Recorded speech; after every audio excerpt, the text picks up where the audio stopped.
accompagné de professionnels qui sont à mes côtés parce que si j'étais tout seul, le live durerait 30 secondes. Donc je ne peux pas me permettre d'être seul sur ce live. On va parler, notre thématique sur ce nouveau live à vous le sup, les métiers du livre et de la bibliothèque, parce que vous êtes très nombreux et nombreux à nous avoir questionné dessus. Et donc ça tombe très bien, on va pouvoir y répondre aujourd'hui. On aura 3 plateaux plus intéressants les uns que les autres, bien sûr.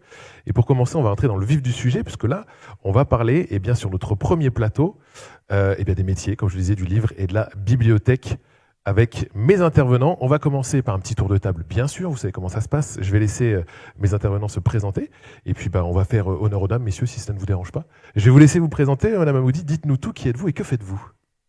Alors bonjour à toutes et à tous. Je suis Keltoum Mahmoudi, je suis enseignant-chercheur à l'Université de Lille au département sciences de l'information et du document, et je suis responsable de la formation DUST, métier des bibliothèques et de la documentation, toujours à l'Université de Lille. Excellent. Merci d'être avec moi sur ce beau live. Merci à vous. Je vais laisser la parole au monsieur qui est juste à côté de vous, bien sûr, pour se présenter aussi. Oui, je suis Bernard Jacquemin, je suis également maître de conférences en sciences de l'information et de la communication dans le même département que Keltoum, donc le département des sciences de l'information et du document. Et j'anime une licence professionnelle, métier du livre, documentation et bibliothèque. Excellent. Bien. Merci d'être avec nous également, monsieur Jacquemin. Je reviens vers vous tout à l'heure. À ma droite, on a monsieur Marchal qui est juste là. Je vous laisse vous présenter aussi. Oui, bonjour à toutes et à tous. Donc Mathieu Marchal, je suis enseignant-chercheur en littérature française du Moyen-Âge et donc je suis responsable d'un parcours du Master Lettres qui est le parcours édition numérique et imprimé de textes littéraires. Voilà. Merci d'être avec nous également. Et pour terminer, on dit Déum ou Dom? Comment on dit? Je m'attendais à la question, on dit Déum en fait. Excellent. Voilà. Donc je suis Laurent Déum, je suis professeur de littérature au département de lettres modernes, département dans lequel je m'occupe du Master Lettres et au sein du Master Lettres plus particulièrement du parcours littérature de jeunesse. Très bien. Merci beaucoup d'être parmi nous également. Donc vous le voyez, des intervenants de qualité, comme je vous l'avais dit. On est en live, donc si vous avez la moindre question, n'hésitez pas à la poser sur le chat. On se fera un plaisir d'y répondre. Et si on ne peut pas y répondre maintenant, on y répondra ultérieurement, bien sûr. Vous l'avez compris, là, on va attaquer le sujet de la formation sur nos métiers du livre et de la bibliothèque.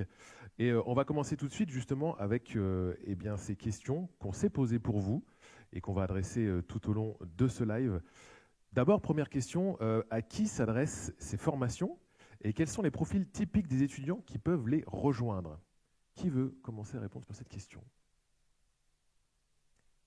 À qui peut s'adresser ces formations et quels sont les profils typiques des étudiants qui les rejoignent? Alors, à qui s'adressent ces formations? J'ai envie de vous dire à tout étudiant, lycéen, élève désireux et désireuse de s'orienter vers les métiers de la bibliothèque et de la documentation. Après, c'est vrai que nous recrutons 2 profils au sein du DUST. Une première moitié de candidats néo-bacheliers, issus essentiellement de bacs généraux, avec des spécialités sciences humaines et sociales. Je pense à GGSP, littérature et LLCER par exemple.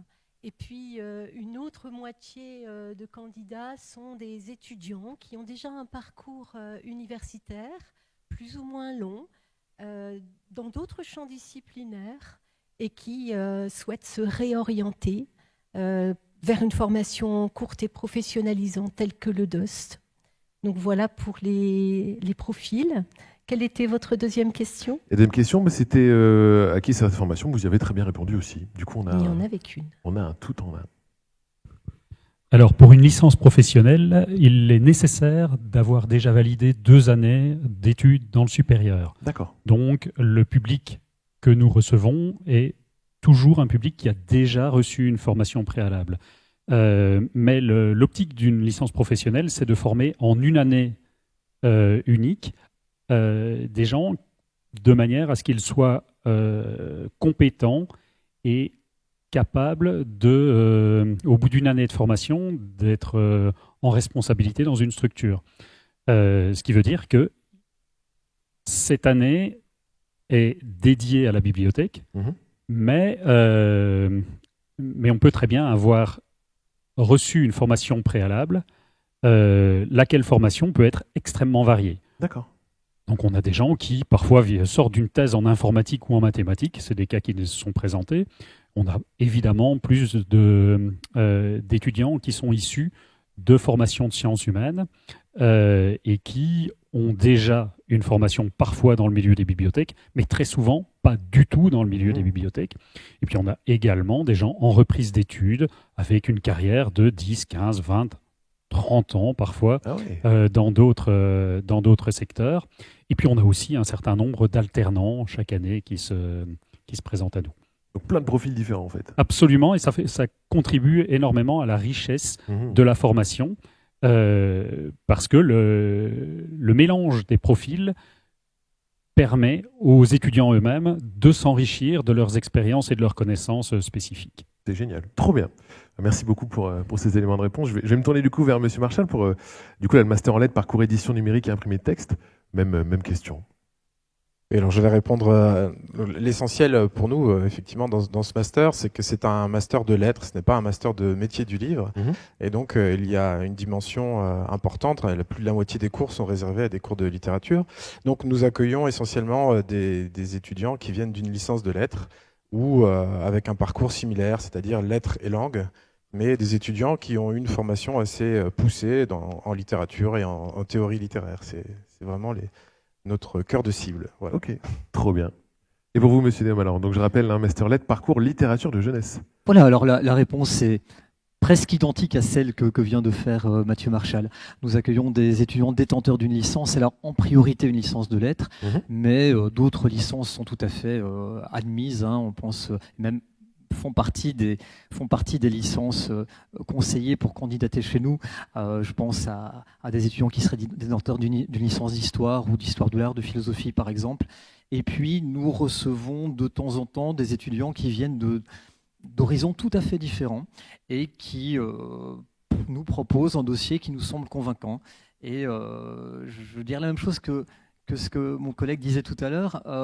C'est enrichissant vraiment d'avoir des personnes qui viennent parfois de sciences économiques, de droit, de parcours parfois beaucoup plus artistiques également, de cinéma, parce qu'ils ont quelque chose à nous apporter. Alors évidemment, ils doivent se mettre à niveau en ce qui concerne la littérature. Donc ça, on leur dit que les compétences de licence sont censées connues. Donc il y a un peu de travail à faire durant le premier semestre. Mais très souvent, l'expérience est concluante pour eux-mêmes et pour nous, en fait. C'est génial. Cercle vertueux, comme on dit. Absolument. Trop bien. On va continuer à approfondir ces sujets. Je vais m'adresser à vous, Madame Hamoudi, on va parler du DUST. Quelles spécialités ou compétences au lycée sont un plus pour intégrer cette formation directement après le bac ? Alors, les spécialités, puisqu'on s'adresse à des lycéens qui sont en recherche d'orientation, c'est vrai que l'on recrute plutôt des bacs généraux avec des spécialités sciences humaines et sociales. Néanmoins, il n'y a pas de prérequis.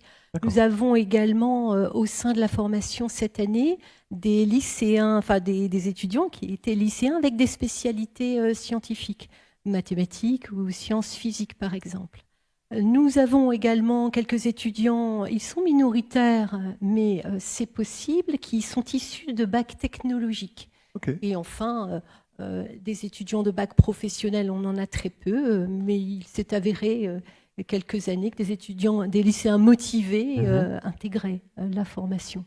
Excellent, qu'il y ait une professionnelle qui puisse intégrer la formation. Alors, les compétences, écoutez, avoir un attrait, bien sûr, pour le monde de la documentation et des bibliothèques, avoir un attrait pour la rédaction, les capacités rédactionnelles, parce qu'on est amené dans ces milieux-là à user beaucoup de l'écrit, de l'oral aussi, mais de l'écrit. Et puis, une certaine ouverture d'esprit, curiosité, parce que ce sont des métiers où on travaille beaucoup en partenariat, par exemple. Donc, capacité à aller vers les autres, à travailler en groupe, des capacités sociales.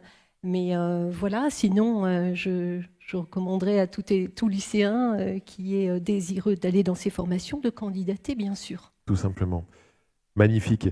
Je vais m'adresser maintenant à Monsieur Jacquemin pour la même chose, pour la licence pro. Quels parcours sont généralement suivis avant d'y accéder ? Alors, généralement suivis, on a un certain nombre de gens qui sont issus du DUST et qui souhaitent poursuivre leur formation en acquérant des compétences et un niveau un petit peu différent. Et on forme, nous, à des capacités de management, d'encadrement d'équipes moindres que si on sortait d'un master, mais malgré tout des directions de structures de petite dimension et puis de la gestion de projet fait partie de ce qu'on attend de quelqu'un qui sort de licence professionnelle. Alors, on a évidemment, en dehors de ces étudiants de DUST, des gens qui viennent plutôt des sciences humaines et sociales, des gens qui ont fait des langues, des gens qui ont fait des lettres, des gens qui ont fait de la psychologie, mais on a aussi des gens qui viennent de la géographie, de la chimie, du droit, qui ont fait du sport parfois. Donc c'est très très varié et ça contribue de nouveau à cette richesse. Et en réalité, on n'attend pas de leur part des compétences particulières en dehors de celles que toute formation universitaire peut attendre de la part de ses étudiants, c'est-à-dire une capacité à réfléchir, à prendre une distance critique et à s'exprimer d'une manière compréhensible et structurée. Mais on attend essentiellement peut-être des qualités. Alors la curiosité et la curiosité intellectuelle fait partie de ces qualités. Il y a aussi un contact avec le public particulièrement important en bibliothèque et donc il faut avoir cette ouverture vers un service au public, un service public, c'est un service public, la bibliothèque, qui s'affirme et avoir aussi une certaine bienveillance, une certaine patience pour des publics qui vont être extrêmement variés. Et c'est un petit peu sur ce type de critères que les recrutements d'étudiants, puisque c'est une formation sélective, les recrutements d'étudiants vont se faire sur une motivation et une capacité à se projeter dans les responsabilités qu'on va avoir et dans les publics auxquels on va être confronté. Ok, merci beaucoup pour cette réponse. Je vais me tourner vers M. Marchal, pareillement, pour la même question. Pour le master, quels parcours sont généralement suivis avant d'y accéder pour celui qui nous concerne, donc le Master Lettres, parcours édition numérique et imprimé de texte? Oui, alors les parcours, on en a parlé juste avant, c'est essentiellement des parcours de licence lettres avec une composante importante réservée à la littérature. Ok. Et pour M. Dom, pareil? Même réponse. Alors, j'ajouterais qu'il y a des parcours plus atypiques parfois, avec des personnes en reprise d'études, on l'a vu pour les autres formations, et même des retraités. Alors cette année, par exemple, nous avons une auditrice libre. Alors elle ne sera pas diplômée, mais elle apporte beaucoup à la formation par une présence d'un autre style, je dirais, qui vient compléter la présence de nos étudiants plus réguliers. Donc oui, les parcours sont très très différents en fait. Excellent. Je vois que si je comprends bien, en fait, on ne ferme aucune porte et ça, c'est hyper intéressant. Merci beaucoup pour cette première partie. Donc, c'était l'introduction sur les formations. Et puis là, on va passer un peu plus. On va continuer à creuser. On va parler des différences et des débouchés des formations cette fois-ci. Objectif des formations, quels sont les principaux métiers auxquels préparent vos formations? Qui veut répondre en premier à cette question? Qui veut se lancer? Monsieur Marchal? Allez, c'est parti. Oui, alors pour le parcours que je représente, nous formons les étudiants qui se destinent à tous les métiers qui interviennent dans la chaîne éditoriale, c'est-à-dire aussi bien au départ d'un projet, dans la phase rédactionnelle, que les intervenants qui vont corriger les premières propositions de rédaction, donc les premières épreuves, que des personnes qui vont intervenir au niveau de la composition, c'est-à-dire de la mise en page du livre. Voilà, donc tous ces métiers qui tournent autour de la chaîne éditoriale. Alors on peut les énumérer, essentiellement la charge d'éditeur ou de chargé d'édition, assistant de chargé d'édition. Ça va être également des compositeurs, donc les spécialistes de mise en page. On va former également, pourquoi pas, des étudiants qui se destineront au métier de rédacteur et sur le web pour développer des sites web. Voilà, principalement les recrutements que l'on trouve à l'issue de la formation diplômée. Ok, trop bien. Pour vous, Monsieur Dom, du coup, pour le master parcours littérature de jeunesse? Je dirais qu'il y a 3 grands secteurs qui sont privilégiés. Alors le premier, on l'oublie trop souvent, mais c'est la recherche en fait. Je sais qu'il y a peu de place, mais nous formons de futurs chercheurs. Nous avons des doctorants qui poursuivent en doctorat de littérature de jeunesse en particulier.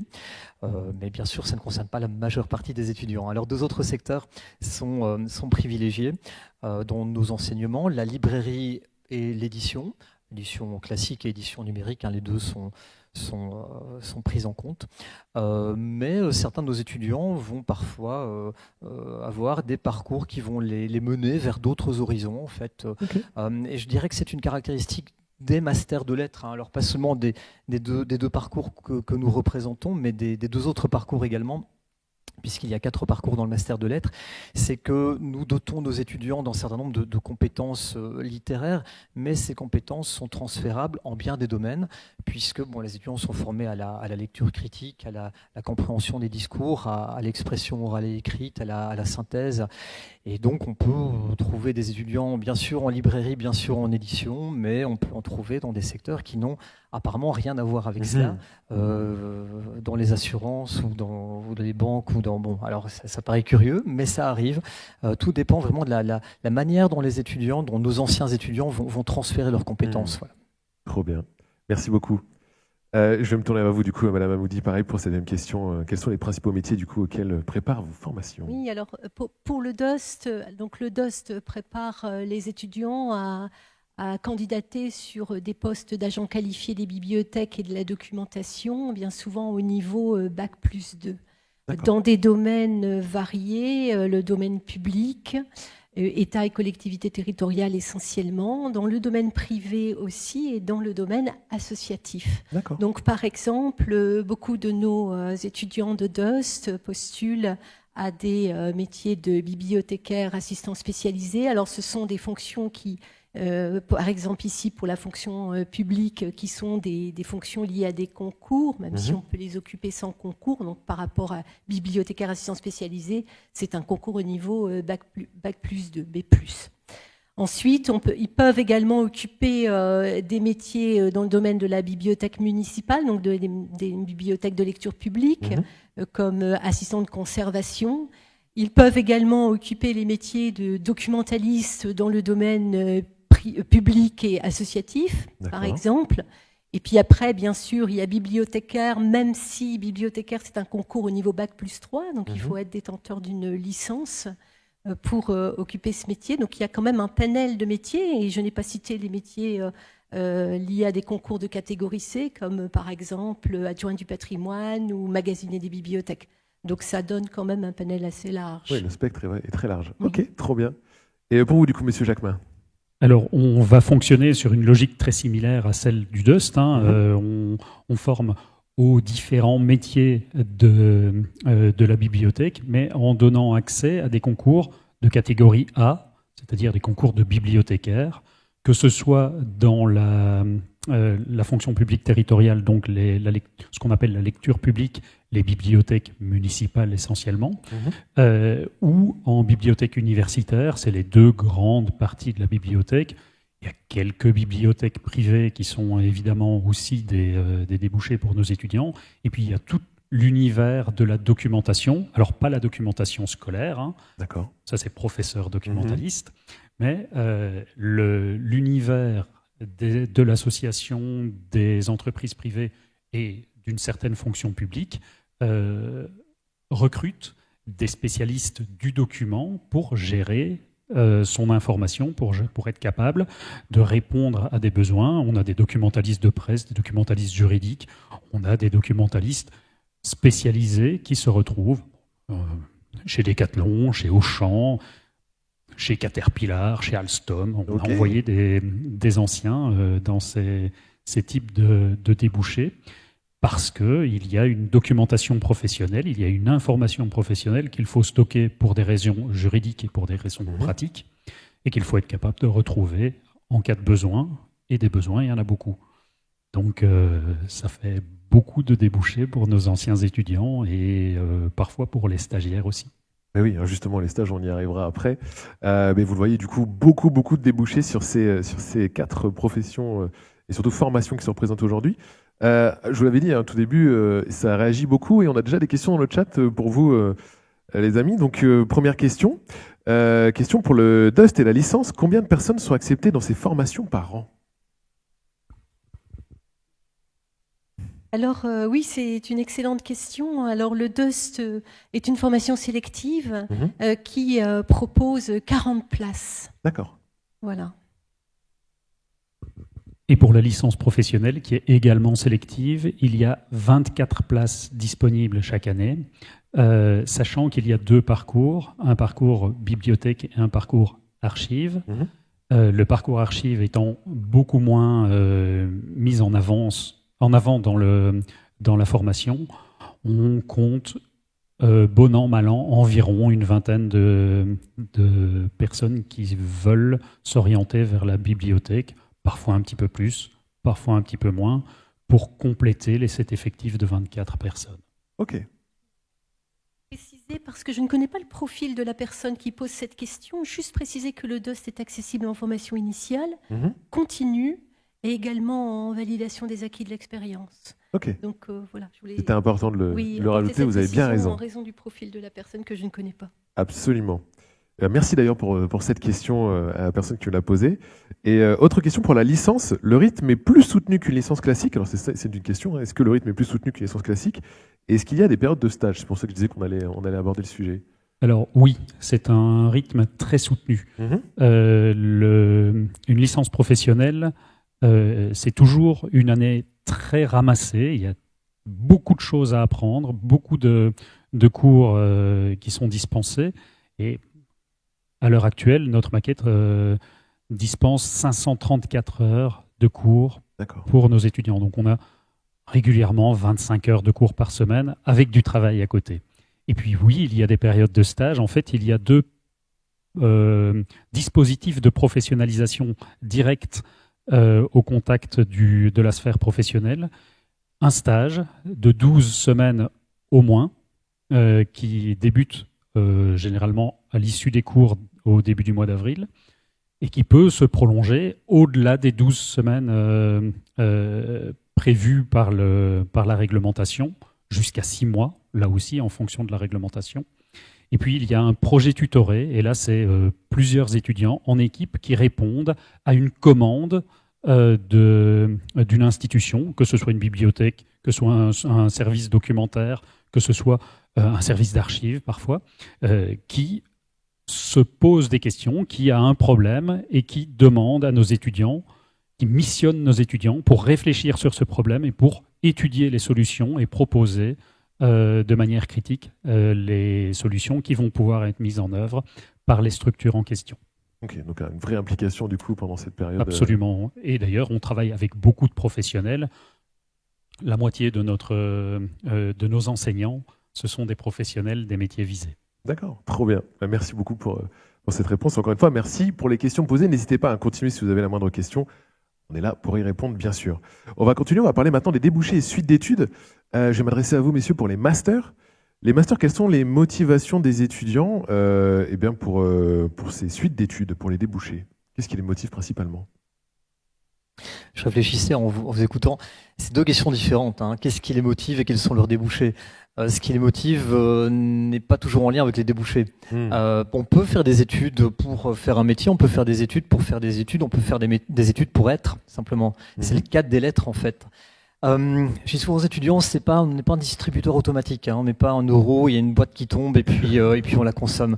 C'est plus compliqué que ça. Alors oui, bien sûr, certains étudiants choisissent notre parcours pour devenir libraire ou éditeur, mais ce n'est pas la seule motivation. En tout cas, c'est une motivation trop précise pour que nous les acceptions dans le master. Donc un dossier qui ne mettrait en évidence que les métiers du livre seraient rejetés. Pourquoi? Parce qu'il existe des masters uniquement dévolus aux métiers du livre, ce qui n'est pas notre cas.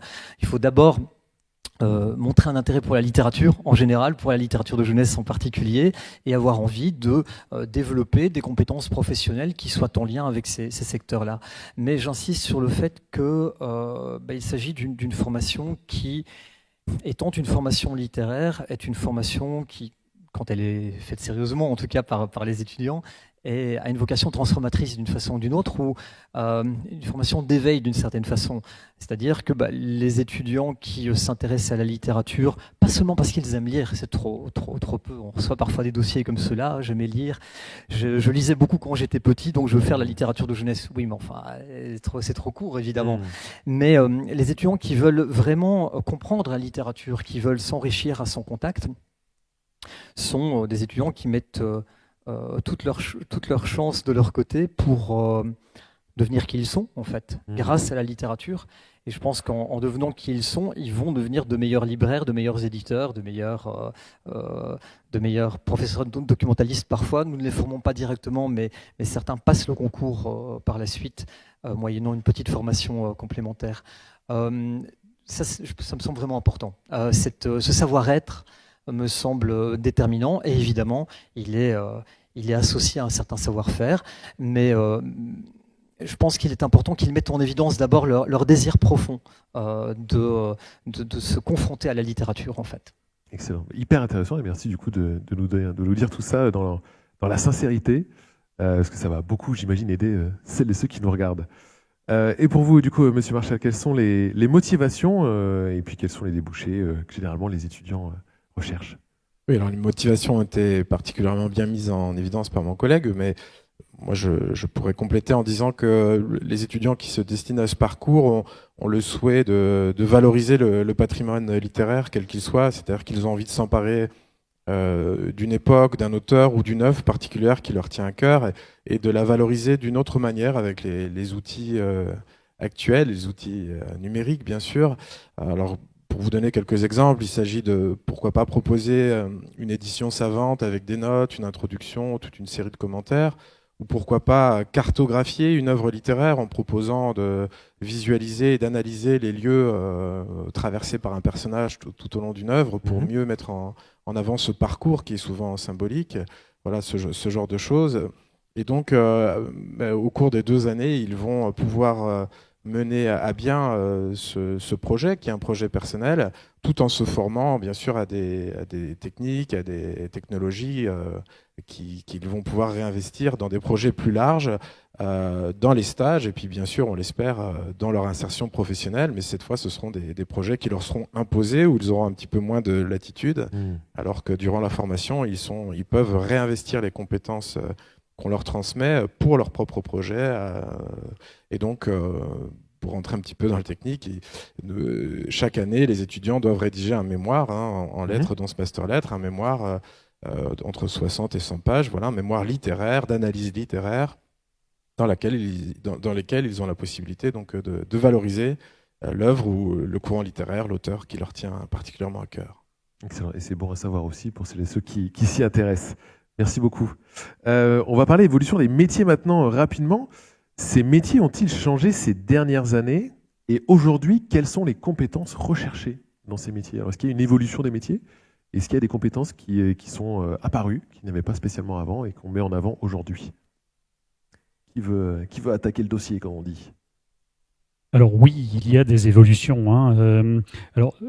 La bibliothèque, de toute façon, évolue beaucoup depuis longtemps. Tout le monde a déjà entendu parler de médiathèque.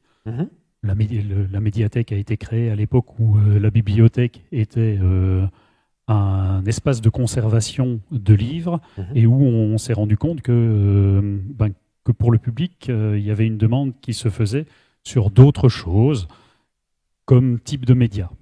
À l'heure actuelle, toute bibliothèque est médiathèque, sauf le meuble qu'on a chez soi dans lequel on range les livres. C'est la seule bibliothèque qui n'est pas forcément médiathèque.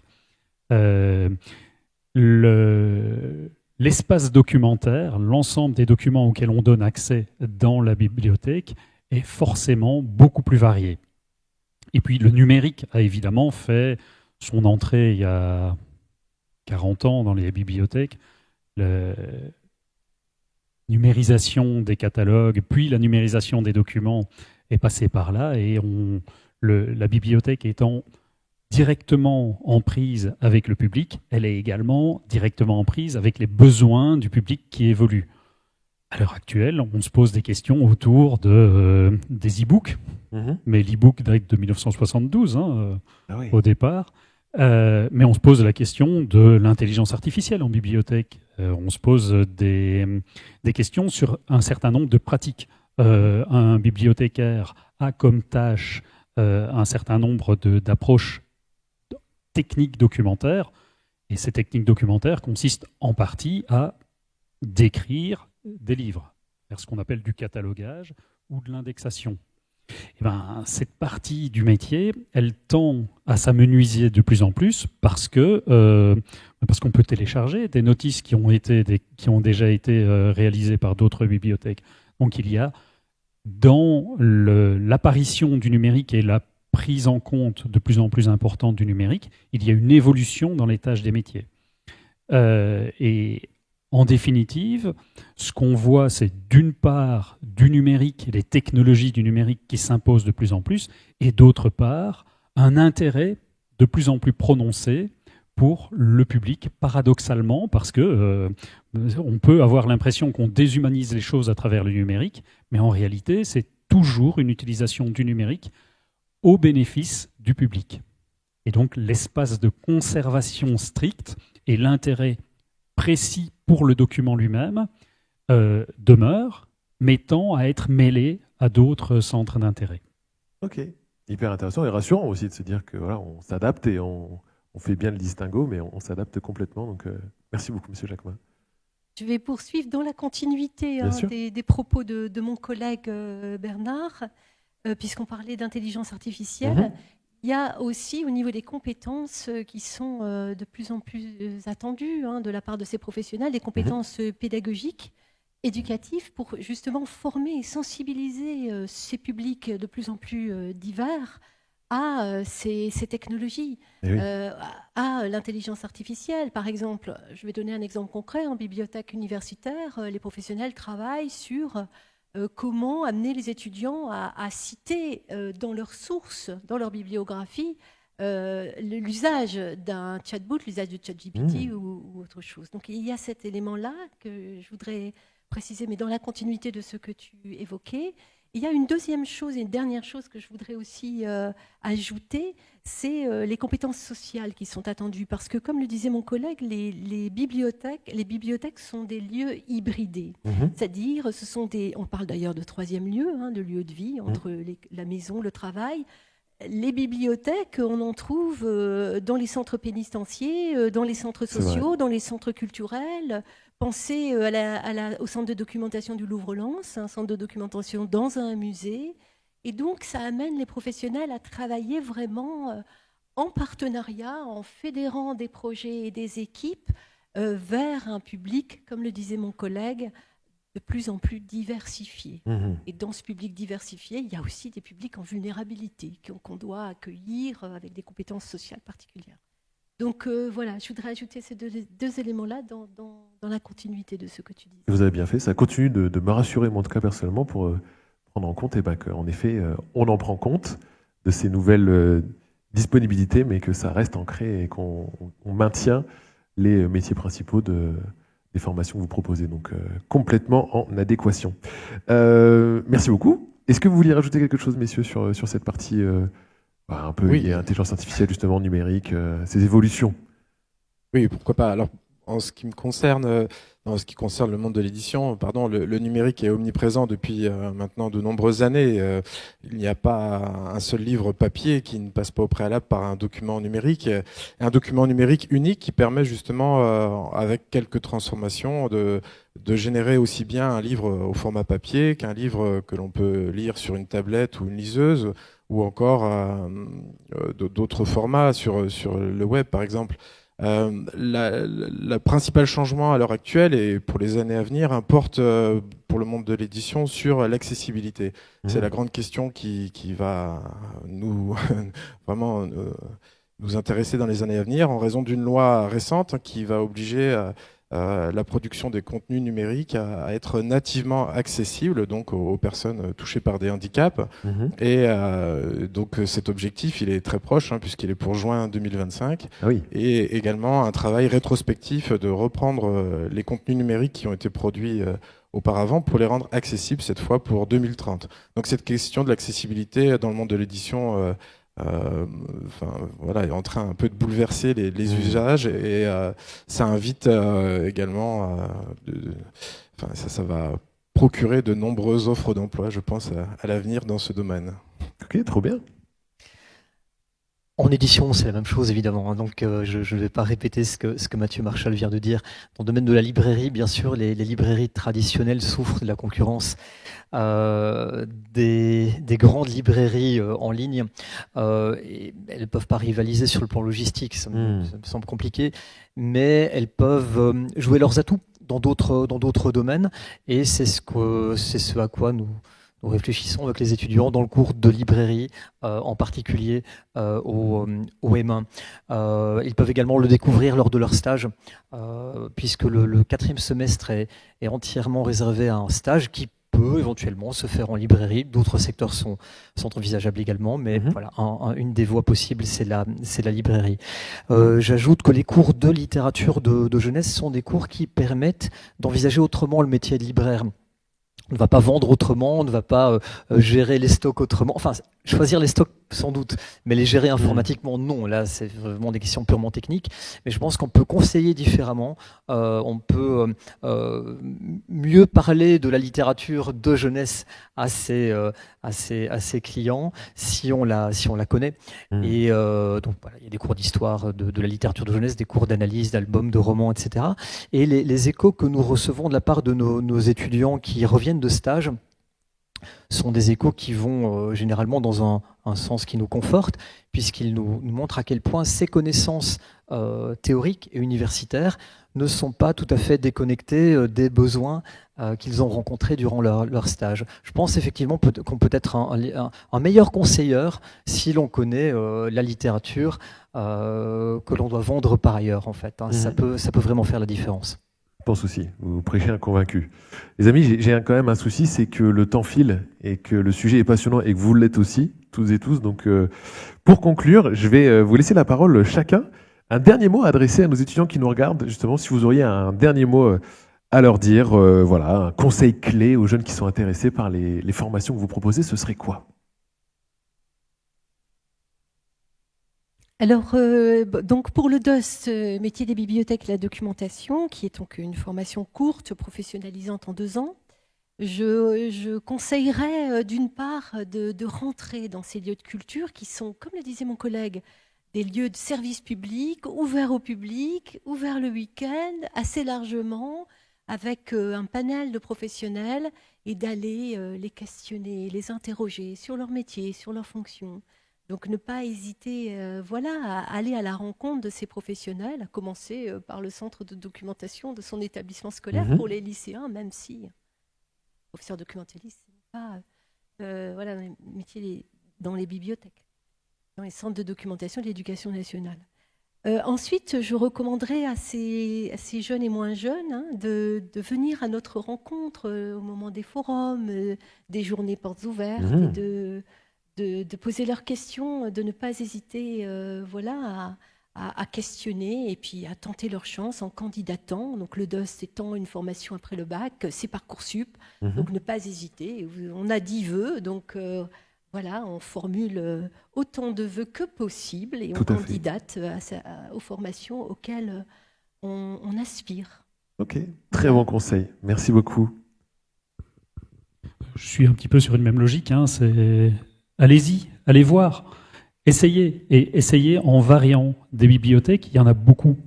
Chaque ville, chaque municipalité, chaque commune a sa bibliothèque et chaque université a sa bibliothèque.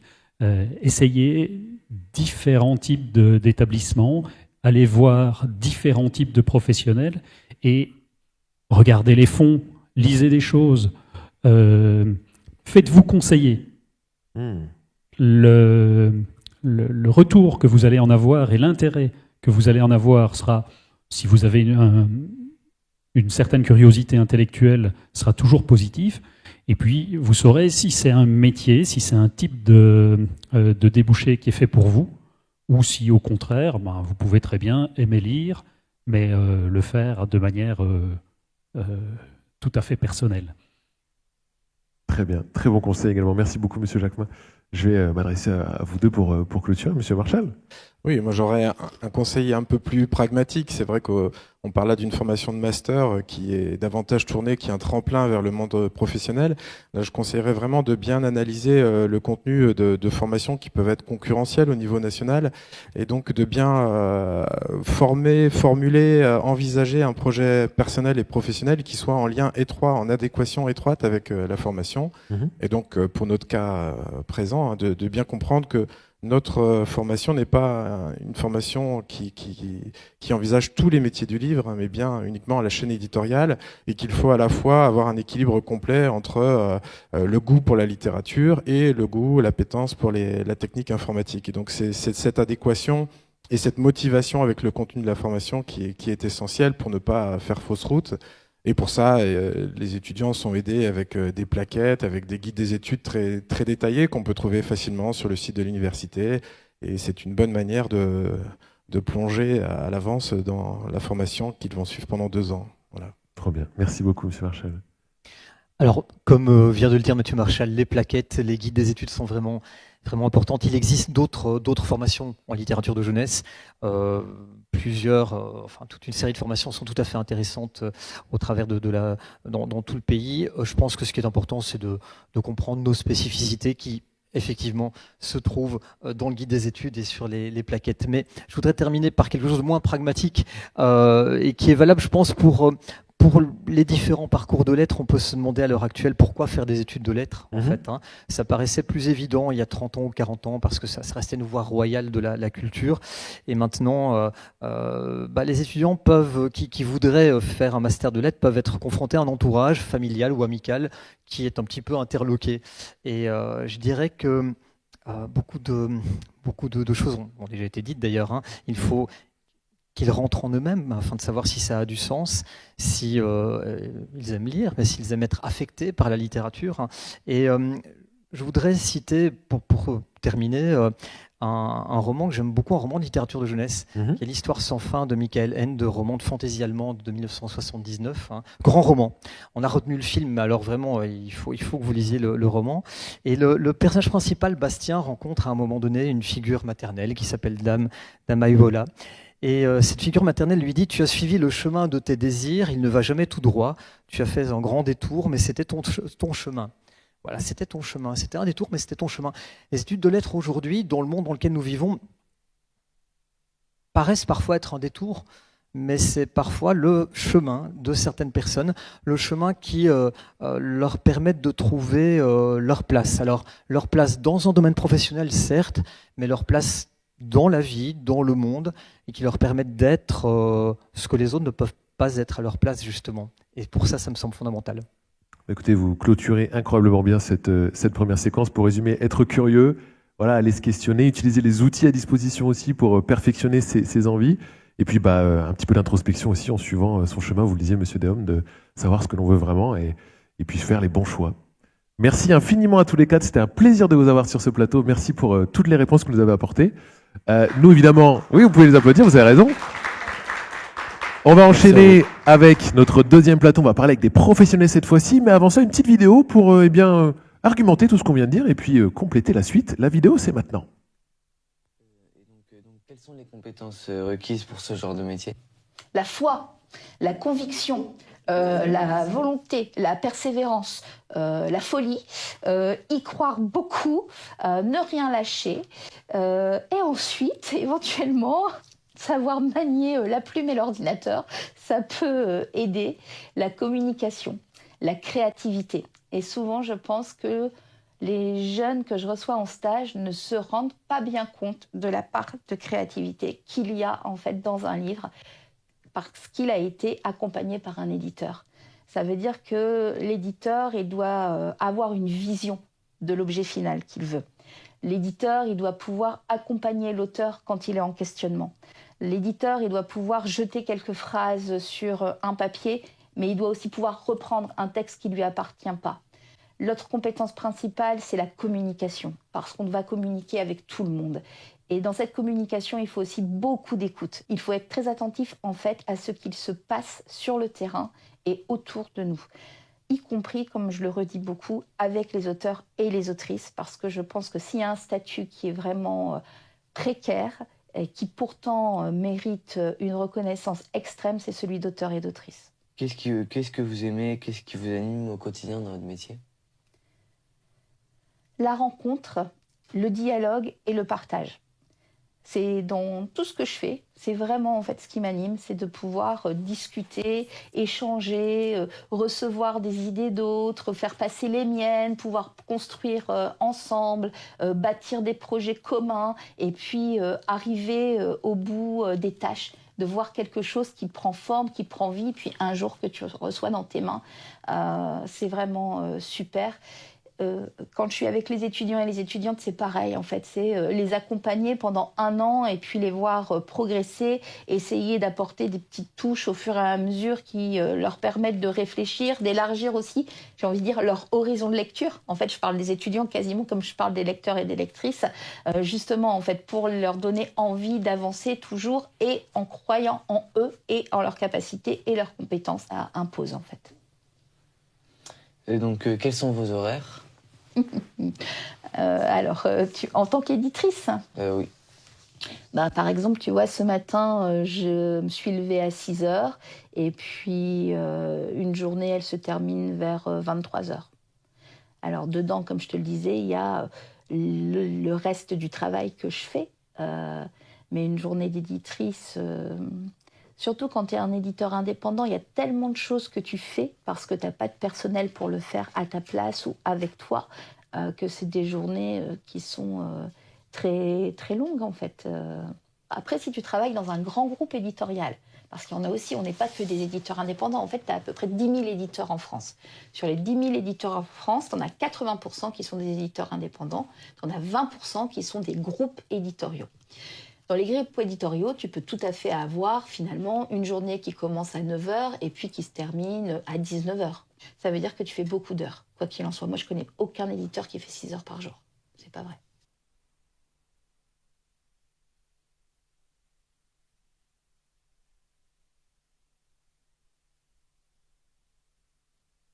Les micros sont allumés? Si, c'est bon, magnifique. La régie au top. Voilà pour cette petite vidéo qui nous permet de continuer à argumenter ce magnifique plateau. Alors là, magie du spectacle, on a 3 nouveaux intervenants que je vais vous laisser vous présenter d'ailleurs rapidement, nous dire qui vous êtes et ce que vous faites dans la vie. On va commencer avec toi, Laetitia. Laetitia qui est là-bas, pardon. Ça commence bien, ça commence très bien. Bonsoir, donc je suis Laetitia Véniat, je suis éditrice pour les éditions Bel et Bien. Et en plus de ça, pour financer ma maison d'édition, je suis chef de projet à Sciences Po Lille et je suis aussi maître de conférences associée à l'Université du Mans. Et puis je donne aussi quelques heures de cours sur la littérature imagée à Pictura, pardon.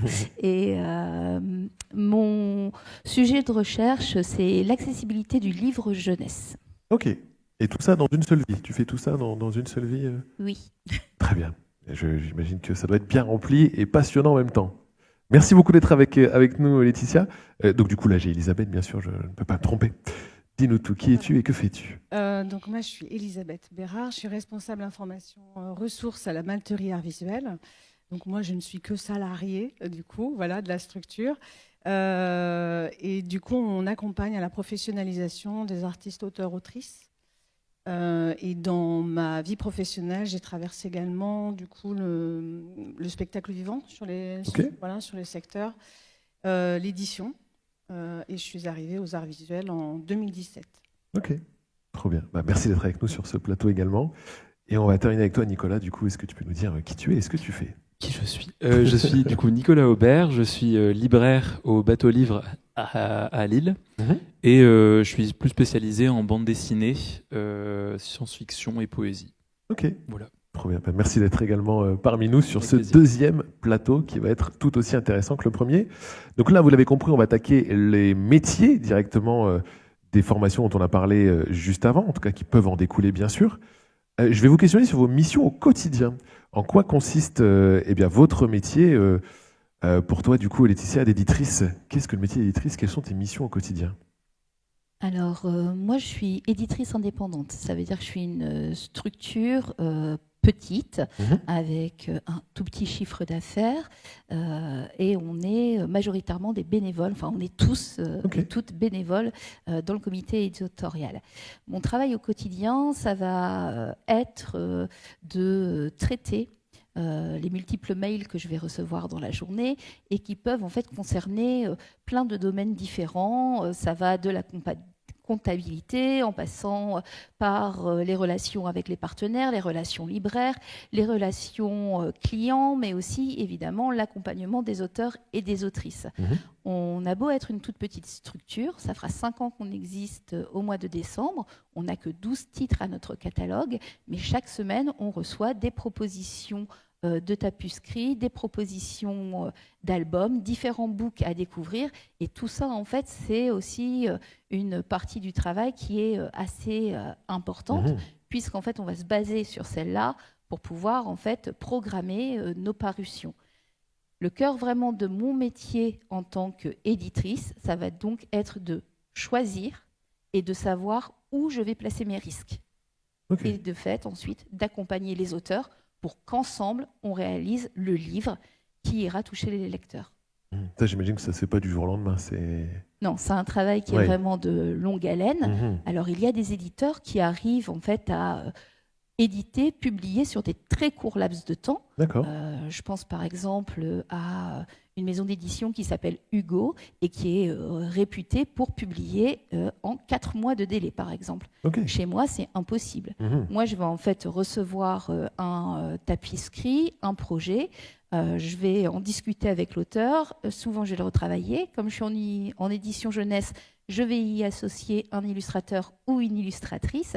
Et à partir de là, on pense ensemble le projet, mais ça peut nous prendre plusieurs mois. Moi, quand je programme un livre, je suis au minimum sur 18 à 24 mois. Ça me paraît un peu plus cohérent en effet, mais on a des structures qui permettent de faire ça plus rapidement. Ok, eh ben, on en sait plus déjà sur le métier d'éditrice grâce à toi, merci beaucoup. Elisabeth, je vais te poser la question, comment ça se passe toi? Quel est ton rôle au sein de la Malterie? Et comment vous faites pour accompagner les artistes du coup?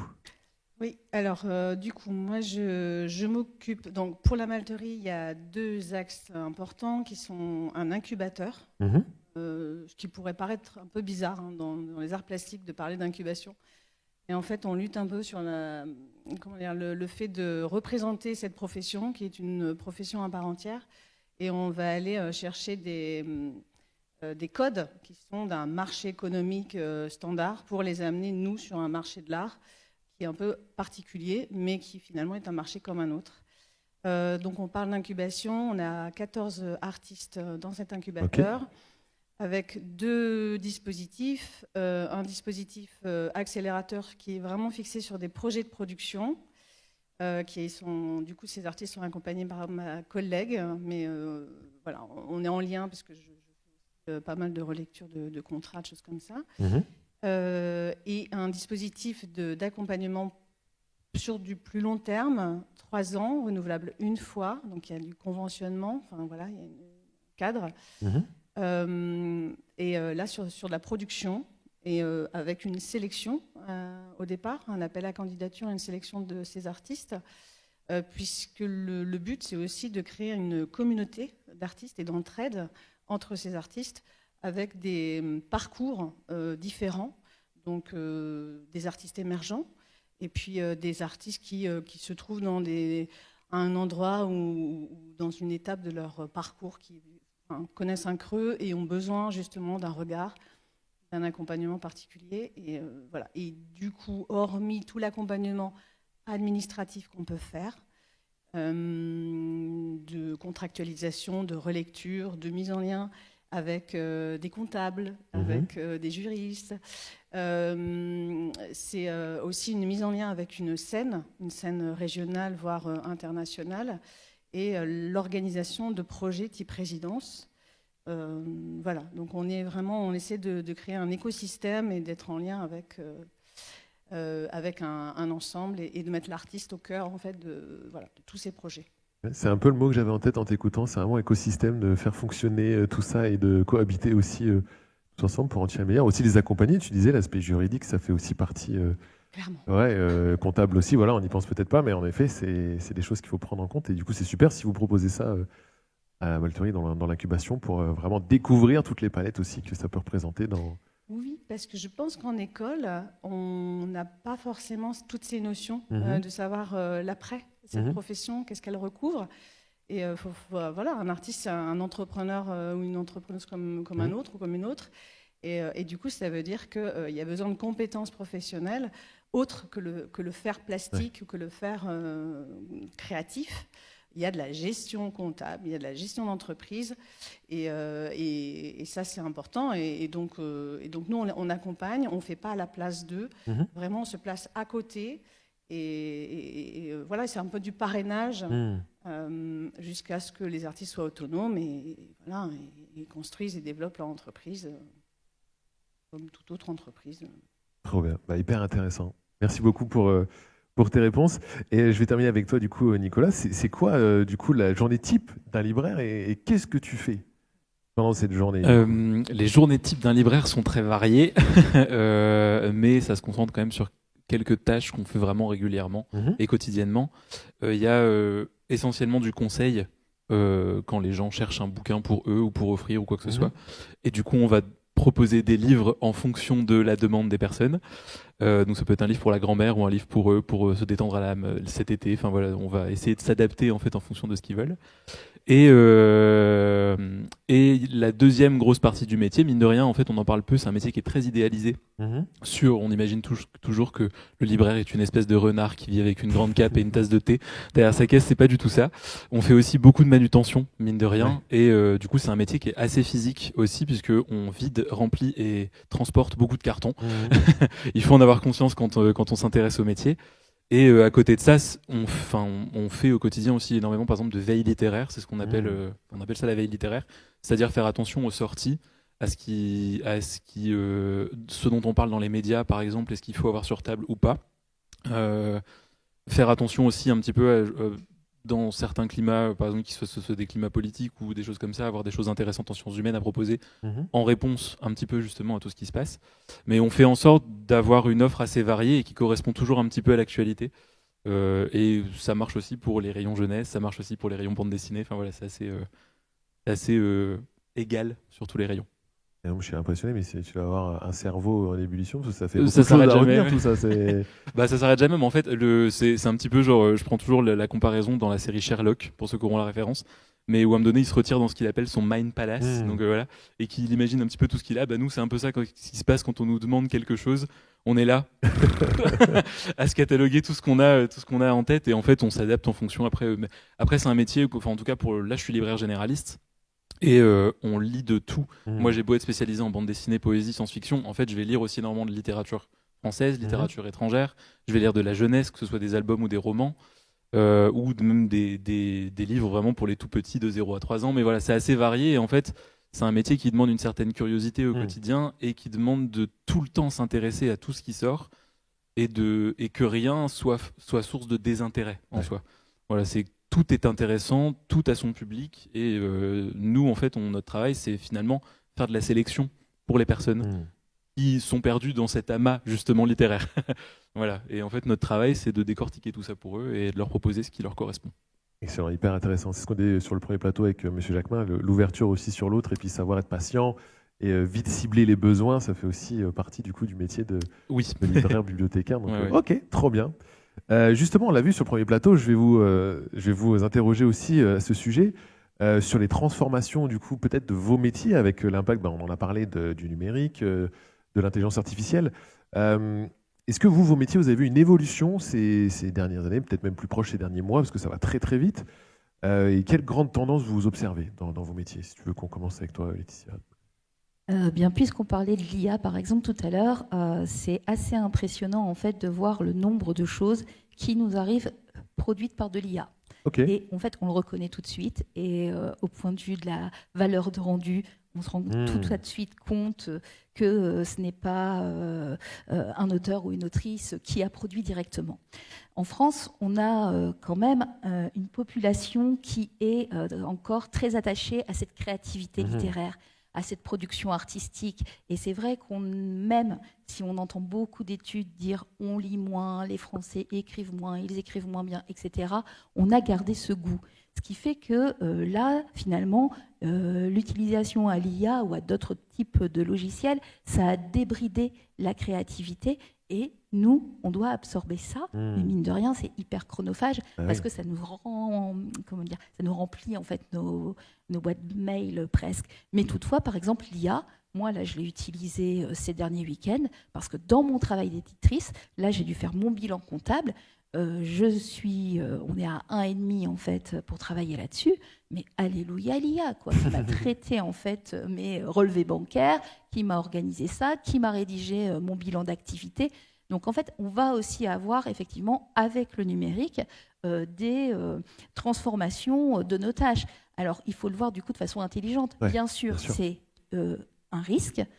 Mais ça peut être aussi une aide. Donc c'est un outil qu'on va devoir apprendre à apprivoiser. Monsieur Marshall parlait de l'Accessibility Act qui rentre donc en vigueur le 28 juin prochain. C'est la loi d'accessibilité sur les biens culturels et notamment les livres numériques. Et effectivement, ça va aussi nous demander de nous adapter. Maintenant, avec quelle aide, quel soutien de l'État, des administrations pour les éditeurs indépendants, ça pose d'autres questions. L'autre challenge, c'est est-ce que l'édition indépendante, elle va encore exister longtemps? Parce que là, on est en fait avec un énorme phénomène de concentration où il y a des très gros groupes qui ont la mainmise en fait sur l'édition, sur sa diffusion, sur sa visibilisation, sur sa distribution. Qu'est-ce qu'on va encore pouvoir donner à vendre, à voir, à vendre, à partager, comment on va pouvoir nourrir le dialogue, comment on va pouvoir garder nos singularités. En fait, attaché au métier de l'édition, il y a encore des grands enjeux qui sont culturels, mais aussi politiques. Et je pense que vraiment, en fait, là, on est en train de commencer à se regarder plus profondément dans le fond des yeux avec les auteurs, les autrices, les libraires indépendants pour réinventer en fait ce maillage littéraire, culturel, pour savoir comment on peut inventer le livre demain pour le faire perdurer et puis qu'il garde sa qualité et son indépendance tout en étant accueillant vis-à-vis de la diversité des voix, les auteurs, les autrices, mais aussi des lecteurs et des lectrices avec, comme je le disais, leur singularité. Ok, merci beaucoup. Je vais rebondir justement pour venir avec toi sur ce même sujet. On l'a abordé là avec Laetitia, mais il y a aussi, on l'a vu tout à l'heure avec Monsieur Déhomme, la montée des grosses structures sur Internet, bien sûr. Comment on fait pour un libraire pour essayer de persister, de résister face aux mastodontes? Eh ben, justement, on résiste en proposant de l'édition indépendante qu'on ne trouve pas forcément sur les grands sites distributeurs Internet, le grand site essentiellement. Et en fait, il y a beaucoup d'éditeurs en eux-mêmes qui ont décidé de ne pas se faire commercialiser sur ces plateformes. Ça, c'est cool. Et qui du coup ne fonctionnent que chez les libraires indépendants. Et du coup, forcément, quand on va dans une librairie indépendante, on va trouver autre chose que ce qu'on trouve sur Internet. L'autre chose aussi, c'est un concept qui est très connu en librairie qui s'appelle la sérendipité. Mais du coup, c'est le principe de trouver quelque chose qu'on ne cherchait pas. Et en fait, ça se passe qu'en librairie. Enfin, ça peut se trouver ailleurs chez un disquaire, par exemple aussi. Voilà. Mais en tout cas, pour les livres, la sérendipité, c'est justement le fait de se balader dans un rayon et finalement tomber sur un truc. Ah bah ça, je pensais pas que ça m'intéresserait. En fait, je le feuillette. En fait, ça me plaît. Et en fait, je repars avec. Et bah, c'est un petit peu l'idée qu'on n'a pas sur un site internet algorithmique qui va nous proposer que des choses qu'on aime en restant dans notre bulle et qui va pas proposer autre chose. Donc c'est un peu tout l'intérêt de la librairie indépendante et sa façon de résister aussi, c'est qu'en fait, on aura des choses qu'il n'y aura jamais sur des sites internet commerçants. Après, on essaye quand même la librairie reste assez moderne. En tout cas, essaie de se transformer et va vers la modernité, puisqu'il y a de plus en plus, quasiment toutes les librairies indépendantes, notamment sur l'île, on a tous un site commerçant où les gens peuvent acheter à la librairie leurs livres. Ils vont pouvoir le commander comme s'ils le commandaient sur un site de plus grande envergure. Et finalement, ils se retrouvent à l'avoir, on va dire en 1 semaine au lieu de 2 jours. Mais en soi, c'est un délai qui est correct et on n'est jamais ultra pressé de lire un livre au point de ne pas pouvoir attendre 4 jours. Voilà, sauf si vraiment c'est la suite et que c'était le truc de dingue qui nous a transformés. Mais en tout cas, il y a toujours moyen en fait maintenant de commander même via Internet, y compris de se faire livrer. y compris, enfin voilà, tout ça, sachant que les lois en plus ont lissé un peu tout ça de façon à ce que les libraires soient pas lésés par rapport aux grands sites commerçants. Ok. Donc finalement, et le petit truc en plus qu'il faut toujours rappeler, mais le prix du livre en France est le même partout. C'est-à-dire qu'on le commande sur un grand site internet ou qu'on aille le trouver en librairie ou que si le livre est neuf, il est au même prix partout. C'est l'éditeur qui fixe les prix, on n'a pas le droit de le changer. Je crois que la seule marge qu'on a, c'est de pouvoir faire une réduction de 5%. Voilà, mais vraiment, c'est minime sur le prix du livre. Et après, évidemment, je compte pas l'occasion qui est à part et qui, du coup, peut se permettre d'être vendu moins cher. Mais en soi, le livre neuf est au même prix partout. Ok. Voilà. Écoute, je vais argumenter aussi, parce que moi, c'est un métier c'est un sujet qui me passionne, la librairie, parce que je suis fan de bande dessinée aussi. Et je vais que corroborer ce que tu disais, c'est-à-dire que même au même titre qu'un vêtement, pouvoir tester un livre, une bande dessinée, comme tu disais, on peut se balader dans un rayon et ne serait-ce que juste regarder, être attiré par le trait du dessinateur ou le ton de l'auteur, l'autrice, ce qu'on ne peut pas faire sur Internet. Ouais. Donc, allez en librairie. Voilà. Et en plus, ça fait du bien pour la planète, surtout si on va chercher ces livres à pied, ce que je vous recommande fortement. Merci beaucoup. Avec plaisir. Je vais terminer du coup sur cette thématique avec toi, Elisabeth, pour le responsable d'art visuel que tu es. Comment les nouvelles technologies influencent-elles la création et la diffusion des œuvres visuelles? Un vaste sujet. Ben oui, voilà. Tout à fait. On met les pieds dedans. Là. Et problème. Voilà. Alors, je rejoins Laetitia sur l'utilisation effectivement de l'IA, notamment dans les tâches quotidiennes. Voilà, parce qu'en fait, dans la structure, on est deux. Là, en plus, c'est une structure associative, donc ça a vraiment un sens aussi de travailler dans une association. Et moi, ça a été un choix. Et donc, on n'est pas beaucoup. Voilà. Dans le domaine qui nous concerne, la culture, il n'y a pas non plus énormément de budget, puisqu'on est une association qui est financée à hauteur de 80% par des subsides publics. Tout ça pour vous dire qu'on n'est que deux. Voilà. Je vous ai parlé de l'incubateur, mais on a aussi le centre ressources qui fait pas mal de rencontres professionnelles. Moi, je rencontre aussi des artistes en individuel aussi, en rendez-vous individuel, qui ne sont pas les 14 qu'on accompagne par ailleurs. Donc, on a à peu près 110 artistes voilà, qui sont adhérents de la structure et que je rencontre régulièrement sur des problématiques et donc que je suis au long cours. Donc, l'IA va m'aider. Tout ça pour vous dire que l'IA va m'aider quand je dois, dernière minute, faire une com. Voilà, grosso modo. Parce que j'en ai plein dans la tête et qu'à un moment donné, j'ai un sujet à traiter, je vais mettre mon sujet et va me donner des thématiques. Voilà. Et donc, du coup, j'ai l'impression que c'est moi, mais en plus. Enfin, il y a un truc de... Voilà. Un prolongement. Ouais, de prolongement, exactement. Et j'aime bien aussi cette idée de source. Moi, j'insiste aussi pour sourcer, c'est-à-dire que quand je fais quelque chose avec l'IA, même un texte de com, je source, je note que c'est l'IA qui m'y a aidé. Voilà, et je pense que ça c'est important aussi pour des raisons très objectives en fait, de savoir d'où on parle, d'être honnête. Enfin, il y a la question d'honnêteté, je trouve que c'est extrêmement important. Donc ça c'est pour ma pratique à moi personnelle. Mais alors si on parle des artistes, voilà, là c'est une catastrophe. Je ne sais pas si vous êtes au courant, mais il y a eu une vente chez Christie's cette semaine d'œuvres qui ont été générées par l'IA, qui ont été payées, je ne sais plus combien de milliers d'euros, et on ne s'est absolument pas posé la question de la paternité de l'œuvre et du droit d'auteur. Donc voilà, on en est là, il y a des discussions, il y a... J'avoue que moi, les artistes que je rencontre sont effrayés par ça, et essaient de trouver la parade. Mais je pense que c'est aussi des discussions qu'on doit avoir entre professionnels, voilà, comme le dit aussi Laetitia, c'est des choses qu'il faut qu'on se dise. Alors, nous, dans notre secteur, on a ce qu'on appelle les sociétés de gestion de droit. Mais vous l'avez, les sociétés de gestion de droit, c'est la SGDL, la Société des gens de lettres pour les lettres. Dans les arts plastiques, arts visuels, c'est la DAGP, la SAIF, qui sont des sociétés qui collectent des droits d'auteur et qu'on appelle des droits collectifs que les auteurs et autrices ne peuvent pas collecter si elles ne sont pas adhérentes et adhérents de ces sociétés qui ont été créées par l'État il y a quelques années pour pouvoir récupérer tout ce qui a trait à la copie privée quand on fait une photocopie. Quand on achète une clé USB, il y a des droits d'auteur qui sont en fait qui font partie de ces prix et que ces sociétés en fait collectent et reversent ensuite. Tout ça pour vous dire que ces sociétés ont quand même un pouvoir emploi et marchand.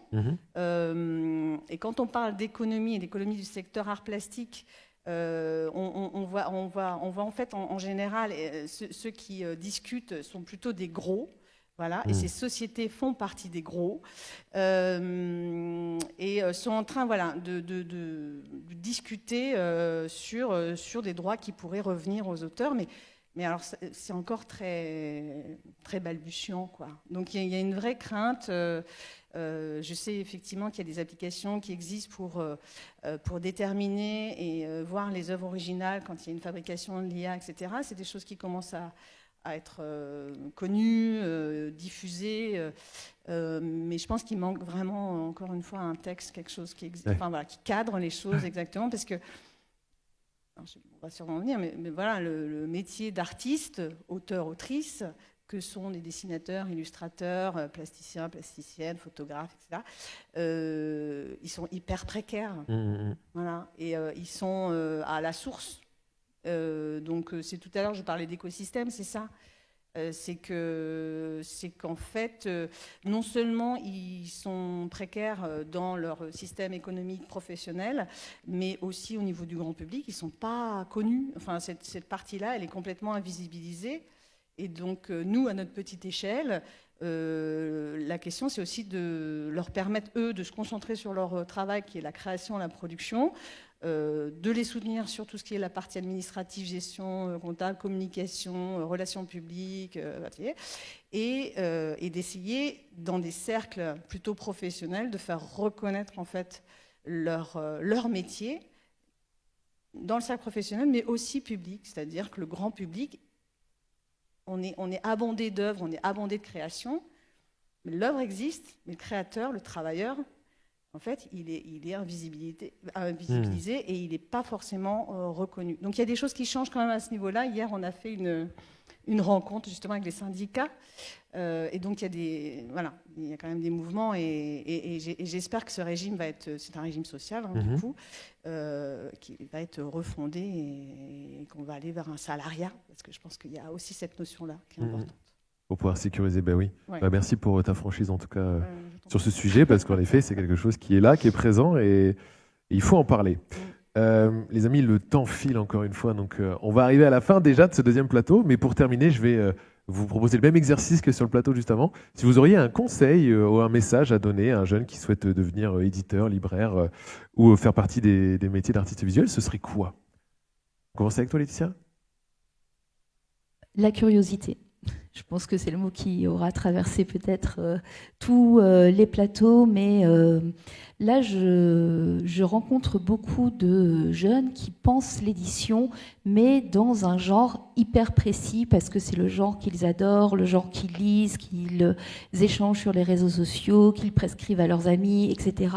Mais en fait, quand on est éditeur, c'est important en fait d'avoir une curiosité pour tout texte qui sort, pour tout objet qui détonne, pour vraiment savoir ce qui se passe, pas hésiter à ouvrir des livres, pas nécessairement les acheter, mais avoir cette curiosité de qu'est-ce qui se fait sur le marché. Autre chose aussi, l'édition, c'est pas un métier. Pour le coup, là, je vais quand même inciter nos jeunes téléspectateurs et téléspectatrices à aller sur le site du SNE, Syndicat National de l'Édition, et il y a un onglet métier. Il faut se dire qu'en fait, le métier d'éditeur, il est au centre d'une cible autour de laquelle gravitent en fait à peu près 50 autres métiers. Ah oui. Et tous ces métiers, ils ont leur importance. Là, je vais citer que 2 métiers qui sont en tension. Dont un que prépare la filière de Monsieur Marchal, c'est le métier de transcripteur-adaptateur. Ça, ce sont des éditeurs qui vont être formés à adapter des textes pour des personnes qui ont des besoins spécifiques, à créer des fichiers EPUB aussi pour que ces fichiers en fait ils puissent ensuite être convenir au plus grand nombre de personnes. Ça, c'est un métier qui est en tension. Le métier de fabricant aussi est en tension. Nous, quand on est éditeur, alors quand on est indépendant et qu'on n'est que un dans la maison d'édition, Bon, c'est pas tout le temps le cas. Moi, je me fais aider par une amie qui est fabricante et qui veut bien me donner un petit coup de main. Un ou une fabricante, c'est une personne qui va s'intéresser à tout ce qui est les papiers, les cartonnages, les formats, contacter les imprimeurs, chercher la meilleure chose pour nous. Est-ce que le papier il est bien labellisé, environnement, mais si je veux mettre des paillettes dessus, est-ce que ça reste encore écolo? Voilà, tout ce genre de questions, en fait, un fabricant ou une fabricante, ça va pouvoir le poser. Là, il faut maîtriser au moins l'anglais de façon très très bien, mais c'est un métier qui est en tension aussi, parce qu'en fait, vous voyez bien que les formats du livre, même physique, changent. On va les rehausser, les enrichir, les ennoblir. Et là, on a besoin de fabricants, de plus en plus. Donc ça, c'est un métier d'édition qui est en tension. Ok. Et donc, la curiosité pour le message principal et le petit conseil. Merci beaucoup, Laetitia. Nicolas, dis-nous tout. Quel message ou quel conseil donnerais-tu La curiosité. Non, non, en fait, c'est dans la même lignée, mais en fait, c'est pas avoir peur de sortir, j'oserais dire, de sa zone de confort. Mais il y a un truc où, dans le métier de libraire, c'est vraiment genre de la découverte permanente et un goût de la découverte permanente. On est toujours un peu en exploration dans ce métier, même si c'est mental, mais même en vrai physique, parce qu'en fait, on finit par, c'est ce que tu disais, mais genre toucher des couvertures de livres qui ont des textures différentes, qui ont des couleurs différentes. En fait, c'est une expérience sensorielle aussi, un bouquin. C'est juste le nombre de personnes qui rentrent dans la librairie en disant ça sent trop bon, ça sent le livre. Mais vraiment, parce qu'on a tous un peu ce truc-là. Quand on ouvre un bouquin, on est content de sentir le livre neuf et on se plonge dedans aussi par le nez, quoi. Et en fait, je pense que c'est quelque chose qui mobilise un peu tous les sens. Et du coup, il faut être curieux de tout ça et être un peu avide comme des gamins, en fait. Mais de constamment en fait faire appel à notre curiosité un peu enfantine et se tourner vers ça. Excellent. Voilà. Je me permets de redire une chose. Les libraires d'en haut, donc les libraires des Hauts-de-France, ont d'ailleurs créé une super petite vidéo de 6 minutes qui s'appelle La chaîne des métiers du livre. On peut la voir sur YouTube et elle viendrait parfaitement compléter ce beau plateau. Donc après le live, bien sûr, restez avec nous pour l'instant, mais après le live, on va sur YouTube et on va voir la vidéo de 6 minutes. Le nom de la vidéo, tu m'as dit, c'est ? Ça s'appelle La chaîne des métiers du livre et c'est sur la chaîne YouTube des libraires d'en haut. C'est l'association des libraires des Hauts-de-France. Excellent. Eh ben, écoute, tu vois, j'irai le faire aussi juste après notre petit live. Et pour toi, Elisabeth, du coup, quel message ou conseil donnerais-tu aux étudiants et étudiantes qui nous regardent sur les métiers de l'art visuel ?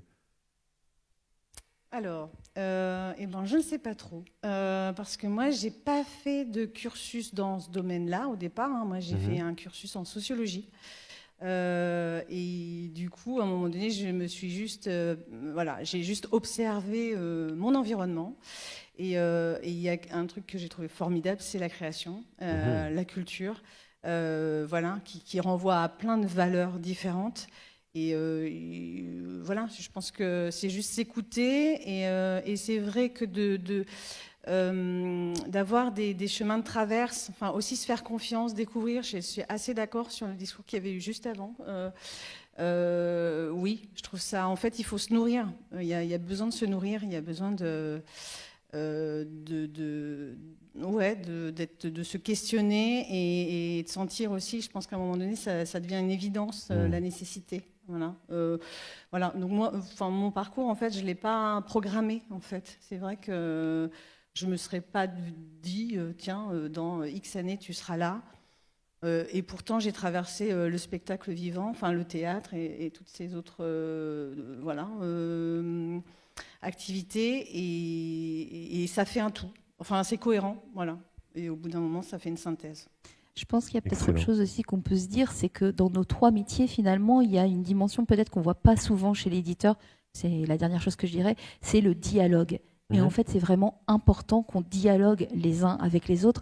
Moi, je dialogue beaucoup avec mes auteurs, mes autrices, mais je me souviens l'an passé, j'ai contacté Elisabeth parce que justement, j'avais une question que je devais résoudre par rapport à comment, en fait, je pouvais accompagner des auteurs pour vendre une planche de bande dessinée, comment en fait du coup on estimait, on évaluait un accrochage, etc. Et c'est en osant prendre le téléphone et en allant parler avec Elisabeth que j'ai pu avoir les bonnes informations. Mais c'est comme quand je me déplace en librairie pour faire de la diffusion des livres. Ça, faut venir se dire, un éditeur, il n'est pas que au-dessus de son clavier d'ordinateur ou les tapuscrits, la tête dans la main, le stylo dans l'autre, à réfléchir. C'est un métier de parole. En fait, la plupart de mon temps, je parle. Et ça, il faut bien en avoir conscience. On n'est pas isolé. Et donc, il faut aussi faire réfléchir les jeunes qui pensent au métier de l'édition en se disant j'adore lire enfermé dans ma chambre, sous mon plaid, avec mon café ou mon chocolat chaud et mes chamallows. C'est pas ça le métier. C'est pas ça en fait. C'est un métier, excusez-moi, mais c'est un métier d'action, quoi. Moi, je sors de mes journées, je suis crevée parce qu'en fait, on est sollicité cérébralement, on est tout le temps dans l'interaction et ça, c'est une dimension qu'il faut connaître au préalable avant de s'engager. Il faut quand même en prendre conscience et le savoir avant de s'engager. Moi, de ce que je ressors de ce plateau, c'est aussi l'authenticité, la passion que vous dégagez tous les trois. Donc franchement, encore une fois, merci et bravo d'avoir été avec moi sur ce plateau. On peut les applaudir s'il vous plaît, bien sûr. Merci Laetitia, Nicolas, Elisabeth. Je vais vous libérer. Nous, on se retrouve pour le 3e et dernier plateau, mais avant ça, une petite vidéo pour vous introduire le sujet. C'est parti, c'est maintenant.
Eh ben on y est. Donc voilà, sur notre dernier plateau. Alors là, on est monté en grade au niveau des intervenants. On a une petite promo.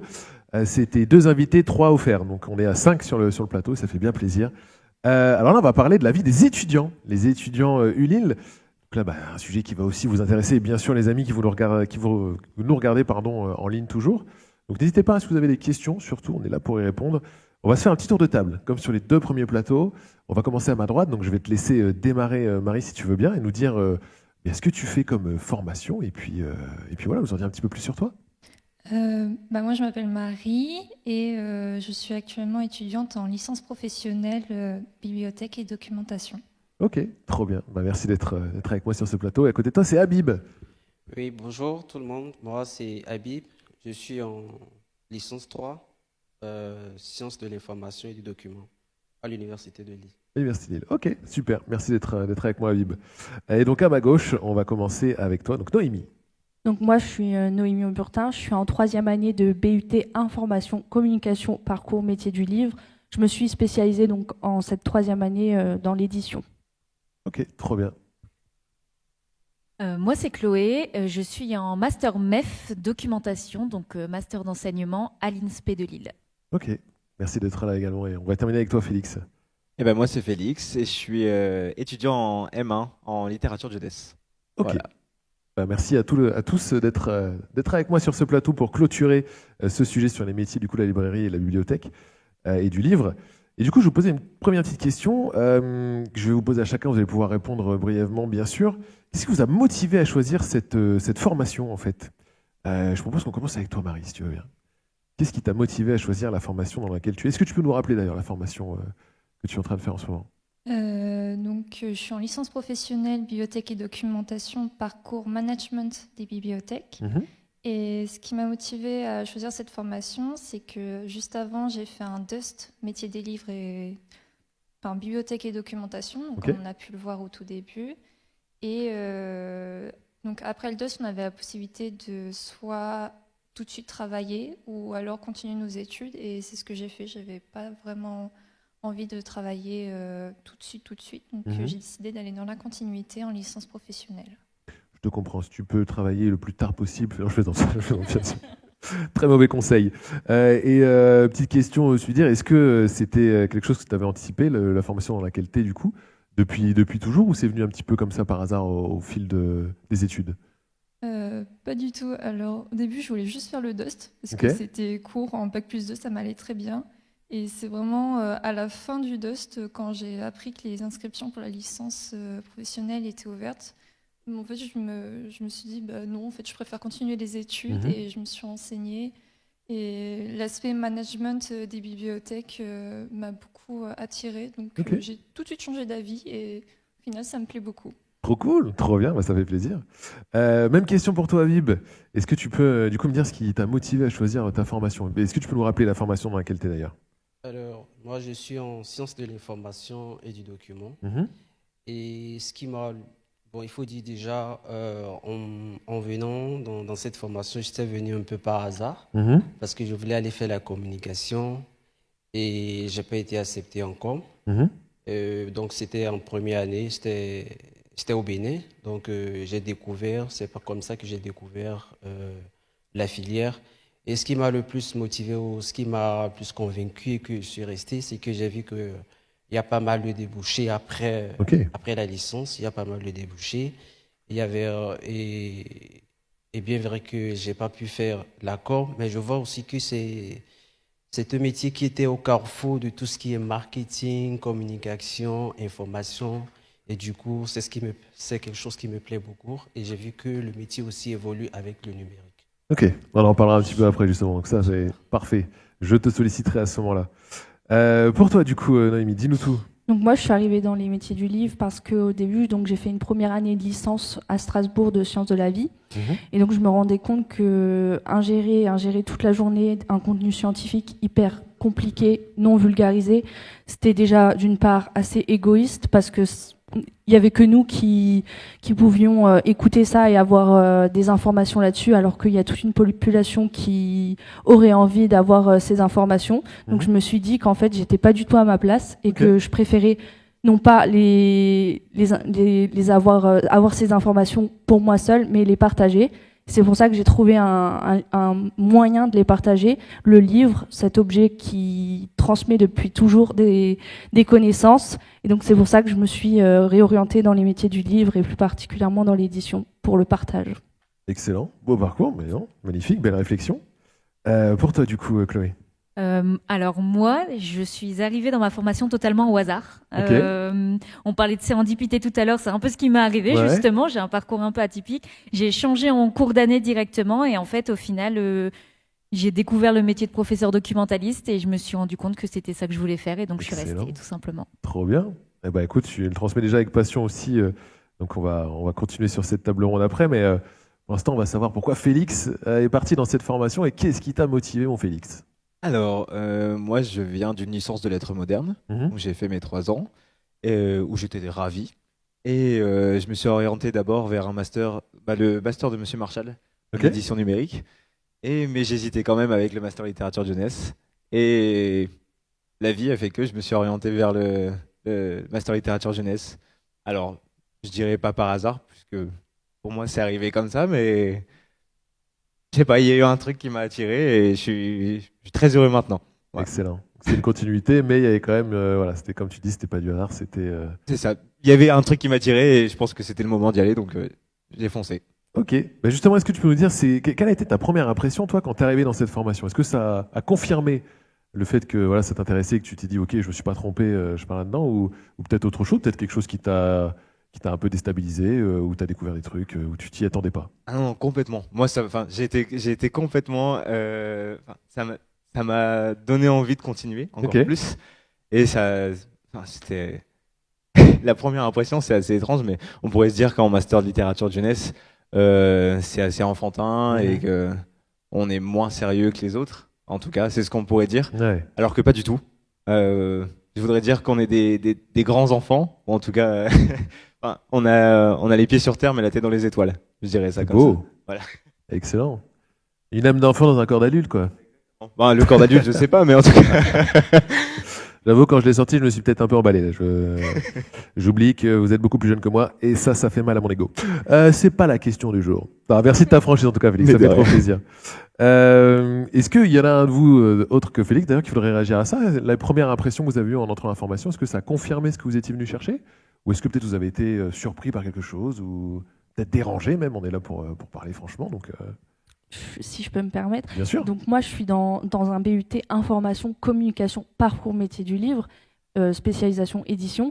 Et en fait, je m'attendais pas du tout, quand je suis arrivée en première année, à ce qu'il y ait autant d'informations et de communication. Okay. Et c'est vrai que ça a été très surprenant. Ça n'a pas du tout été ma tasse de thé, mais au fil des années, j'ai appris à m'intéresser, à me rendre curieuse, ouverte à ces disciplines. Mais c'est vrai que je pense que c'est quelque chose qu'on nous a pas assez dit. Enfin, quand j'ai lu les plaquettes, ça montrait pas beaucoup qu'il y avait beaucoup d'heures de communication et d'information. Donc j'ai été assez surprise, ouais, pour cette filière en tout cas. Okay. Mais ça me plaît. Et puis au moins on est ouvert. Enfin, c'est assez relié aujourd'hui la communication surtout quand on est éditeur indépendant, on fait énormément de communication.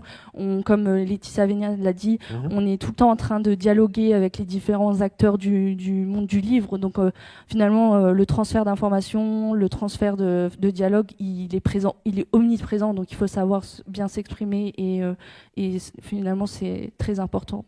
Je suis contente.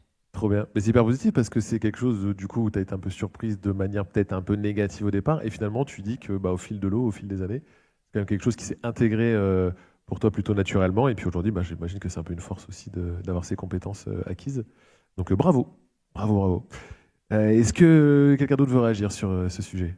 Moi, je veux bien parce qu'en fait, quand je suis rentrée dans ce master, alors pour ceux qui ne savent pas ce que c'est professeur documentaliste, je suis plus communément appelée la dame du CDI. Voilà. J'avais cru comprendre. C'est ça. Et donc, quand je suis rentrée par hasard dans la formation, la première chose que je me suis dit, c'est c'est pas du tout ce que je pensais que c'était. Et c'est exactement là où je veux être, en fait. Donc, ça a été super différent parce que quand on dit la dame du CDI, on pense juste à la gestion du CDI, alors qu'en fait, on donne des cours. Donc, c'est pour ça qu'on passe le concours de prof. Et il y a tellement de choses dans le métier qu'on découvre qu'on ne sait pas quand on n'est pas dedans. Et c'est trop bien, quoi.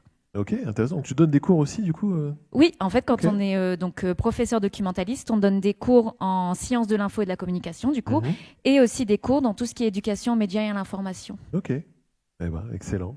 Trop bien. Est-ce que vous voulez réagir, Habib, Marie, sur ça, sur quelle a été votre première impression quand vous êtes arrivé dans la formation? Oui, il faut dire que quand moi j'étais arrivé, pour la petite anecdote, j'étais même venu un peu en retard parce que les cours ont déjà démarré et la première matière que j'avais fait, c'était un cours sur la création de sites web. Donc, ce qui m'a vraiment motivé, je me suis dit, ouais, c'est là où je devais être. Incroyable. Ah ouais. Et tu t'es fait remarquer dès le départ en arrivant un petit peu en retard? Pardon? Tu t'es fait remarquer dès le départ en arrivant en retard. Ça arrive. Excellent, merci Habib. Moi, ce qui m'a étonnée, je dirais, c'est le nombre de matières dans l'apprentissage du numérique qui peut parfois faire un petit peu peur quand on n'a pas vraiment l'habitude. Mais au final, on se rend compte que c'est assez important en bibliothèque tout ce qui est la gestion du numérique, les bases de données et comment se servir de tout ça. Surtout qu'on a la gestion d'un SIGB, donc pour gérer vraiment le catalogage et les livres en bibliothèque. Donc ouais, c'est un peu étonnant quand on y rentre, mais au final, on se rend compte que c'est très très important dans la gestion au quotidien. Ok, oui, je comprends la surprise. J'avoue que j'aurais été un peu surpris aussi de découvrir des appellations comme ça en me disant qu'est-ce que c'est que ce truc, et finalement, on se rend compte que c'est primordial. Ok, bah, très positif tout ça. On va passer maintenant sur un autre sujet, passage du lycée à l'université. Alors pour celles et ceux qui ont intégré l'université après le bac, comment ça s'est passé cette transition? Est-ce qu'il y en a un qui veut réagir en premier? Moi, j'ai toujours été une élève assez scolaire, donc ça s'est bien passé pour moi la transition, même si effectivement, ce qui diffère du lycée à la fac, c'est que quand on est vraiment en université, il n'y a pas beaucoup de suivi, donc c'est un peu à nous de se remonter les manches et de dire il faut que je me mette au travail. Et c'est ça qui peut être dur au début, c'est de trouver le rythme justement et de se dire là, j'ai personne pour me pousser derrière, j'ai pas de prof pour me dire il faut que tu fasses ça, n'oublie pas ça. Et donc voilà, ça demande beaucoup d'autonomie. Responsabilité, enfin, responsabilisation plutôt. J'aimerais rebondir sur ce que tu dis. J'ai eu cette même impression que toi, et c'est pour ça que je me suis réorientée en fait, parce que à la fac on est 700 et l'objectif c'est dans la fac dans laquelle j'étais en biologie, l'objectif c'était qu'il en reste une centaine et on était 700. Donc c'est du pressing. Donc je me suis pas du tout sentie à l'aise dans ce mode de pensée, de fonctionnement. C'est pour ça que je suis allée dans ce BUT qui est donc on est une quinzaine. Donc les professeurs qui sont chercheurs, mais aussi les intervenants extérieurs qui sont professionnels du monde du livre sont derrière nous constamment à nous donner des conseils. Ça va au-delà en fait de la scolarité. Ça va même, ils cherchent à nous pousser toujours à faire du mieux qu'on puisse faire. Donc c'est pour ça que je suis contente aussi de m'être réorientée et qu'il y a aussi des formations qui sont fun et qui montrent que les professeurs sont derrière encore et même dans le supérieur. Ouais, pas inintéressant parce que du coup tu passes d'une formation comme tu disais de 700 à 15. Forcément la proximité avec les intervenants, avec les professionnels encadrants sont pas du tout la même. Et moi, je suis un peu le profil comme vous, j'ai besoin d'être encadré aussi. Voilà. C'est pour ça que j'ai pas fait d'études. Et j'aurais dû. Non, je plaisante. Mais oui, très important, donc hyper intéressant. Félix, je vois que tu voulais réagir peut-être. Exactement, je voulais rebondir aussi là-dessus quand tu disais que les profs étaient derrière nous, etc. Et là, c'est une particularité du master de littérature de jeunesse. Je pense que la relation étudiant-professeur, elle va au-delà, puisque on est aussi tous des passionnés de littérature et encore plus de littérature de jeunesse, et ils nous transmettent cette passion, et c'est dans tout ce que j'ai pu faire au-delà de la fac aussi, c'est ce qui m'a, c'est la démonstration d'une transmission de passion la plus forte que j'ai eue. En tout cas à l'université, je l'ai eu le plus fort parce que après le bac, moi je suis rentré dans l'armée. Et après, je suis revenu à l'université, donc la transition entre où on était suivi partout de A à Z et la fac où là, du coup, on n'était pas du tout suivi. Et donc là, la transition était assez particulière. Mais quand on voit des profs passionnés comme ça, ça donne juste envie de continuer et on partage tout avec eux. C'est génial. Voilà. Ouais, c'est ce que je ressens en tout cas de vous cinq, c'est que vous êtes alignés avec votre parcours là et que voilà, vous savez pourquoi vous êtes dedans et ça fait très plaisir. Trop bien. Et écoutez, pareil pour vous, Marie, est-ce que toi ça s'est bien passé du coup la passerelle entre le lycée et l'université? C'était un petit peu stressant aussi parce que à la base je suis pas du tout du Nord, donc arriver à Lille dans une grande ville, ça a été un changement d'environnement assez brusque, surtout de passage du lycée jusqu'à l'université. Tu viens d'où du coup si c'est pas indiscret? Je suis du Loir-et-Cher à la base. Et donc là, tu arrives à Lille et les deux mots, c'est bière et maroilles. Effectivement, je peux comprendre. Ça peut faire peur. Dans une petite ville, donc arriver dans une grande métropole, c'est vrai que c'était assez stressant. Mais au final, en Dust, on était une petite trentaine, on va dire. Donc un petit peu moins que ce que Mme Mahmoudi avait dit. Mais du coup, le fait d'être dans une petite formation, on n'était pas beaucoup, ça m'a beaucoup rassurée. Et du coup, les professeurs sont bien plus proches de nous. Et même en tant qu'élève, on était tous un peu copains. Donc c'est vrai que c'était beaucoup moins stressant et ça m'a beaucoup aidé à m'intégrer dans la vie universitaire. Oui, ça rejoint un petit peu ce que disait Noémie, c'est le fait qu'en effet, on passe d'une classe de 30-35 max au lycée, on arrive dans un amphi de 700. Ça peut faire peur à certains profils, je comprends tout à fait. Donc ok, ça c'est plutôt le point positif de la formation. Et pour toi, Habib, comment ça s'est passé la passerelle entre le lycée et l'université? Ça s'est bien passé pour moi, sauf que quand j'étais au lycée, les cours n'étaient pas aussi informatisés qu'à l'université, donc il fallait quand même retrouver ce rythme-là. Et bon, ça s'est bien passé. Par contre, il faut dire que c'est cette année que je suis arrivé en France. Du coup, et j'étais aussi revenu en retard, donc rattraper les cours avec les procédures administratives et tout ça, ça m'a un peu bousculé. Mais j'avoue qu'actuellement, ça va. Ça va un peu mieux. Oui, parce que déjà, tu dois rattraper le retard du cursus, plus avec toutes les problématiques que tu viens d'évoquer. Exactement, trouver un logement et même les histoires de métro qu'on n'était pas habitué. Voilà. Donc, mais actuellement, ça va. Il y a aussi le climat qui m'avait bousculé un peu. Bah oui, tu m'étonnes. Mais non, je pense que ça va. Mais je te rassure, le métro, moi ça fait bientôt 7 ans que je suis sur l'île, je me paume aussi dedans, je me perds parfois, donc rassure-toi, t'es pas un cas isolé, je te rassure. Ok, trop bien. Les amis, je vais vous proposer maintenant de parler de vos expériences professionnelles et vos projets concrets. Noémie, si tu le permets, est-ce que tu es, j'ai la réponse, tu es aussi romancière apparemment, c'est ça? Alors, c'est pas Noémie, c'est Chloé. Mais Chloé, oui. Pardon. Oh là là. Oui, j'ai tout mélangé à les pinceaux fait. encore une Je fois. suis aussi romancière à côté, ouais. En plus, je t'ai regardé, tu vois, voilà, l'aplomb du gars. Noémie, si, tu t'appelles Noémie maintenant. Non, c'est à côté.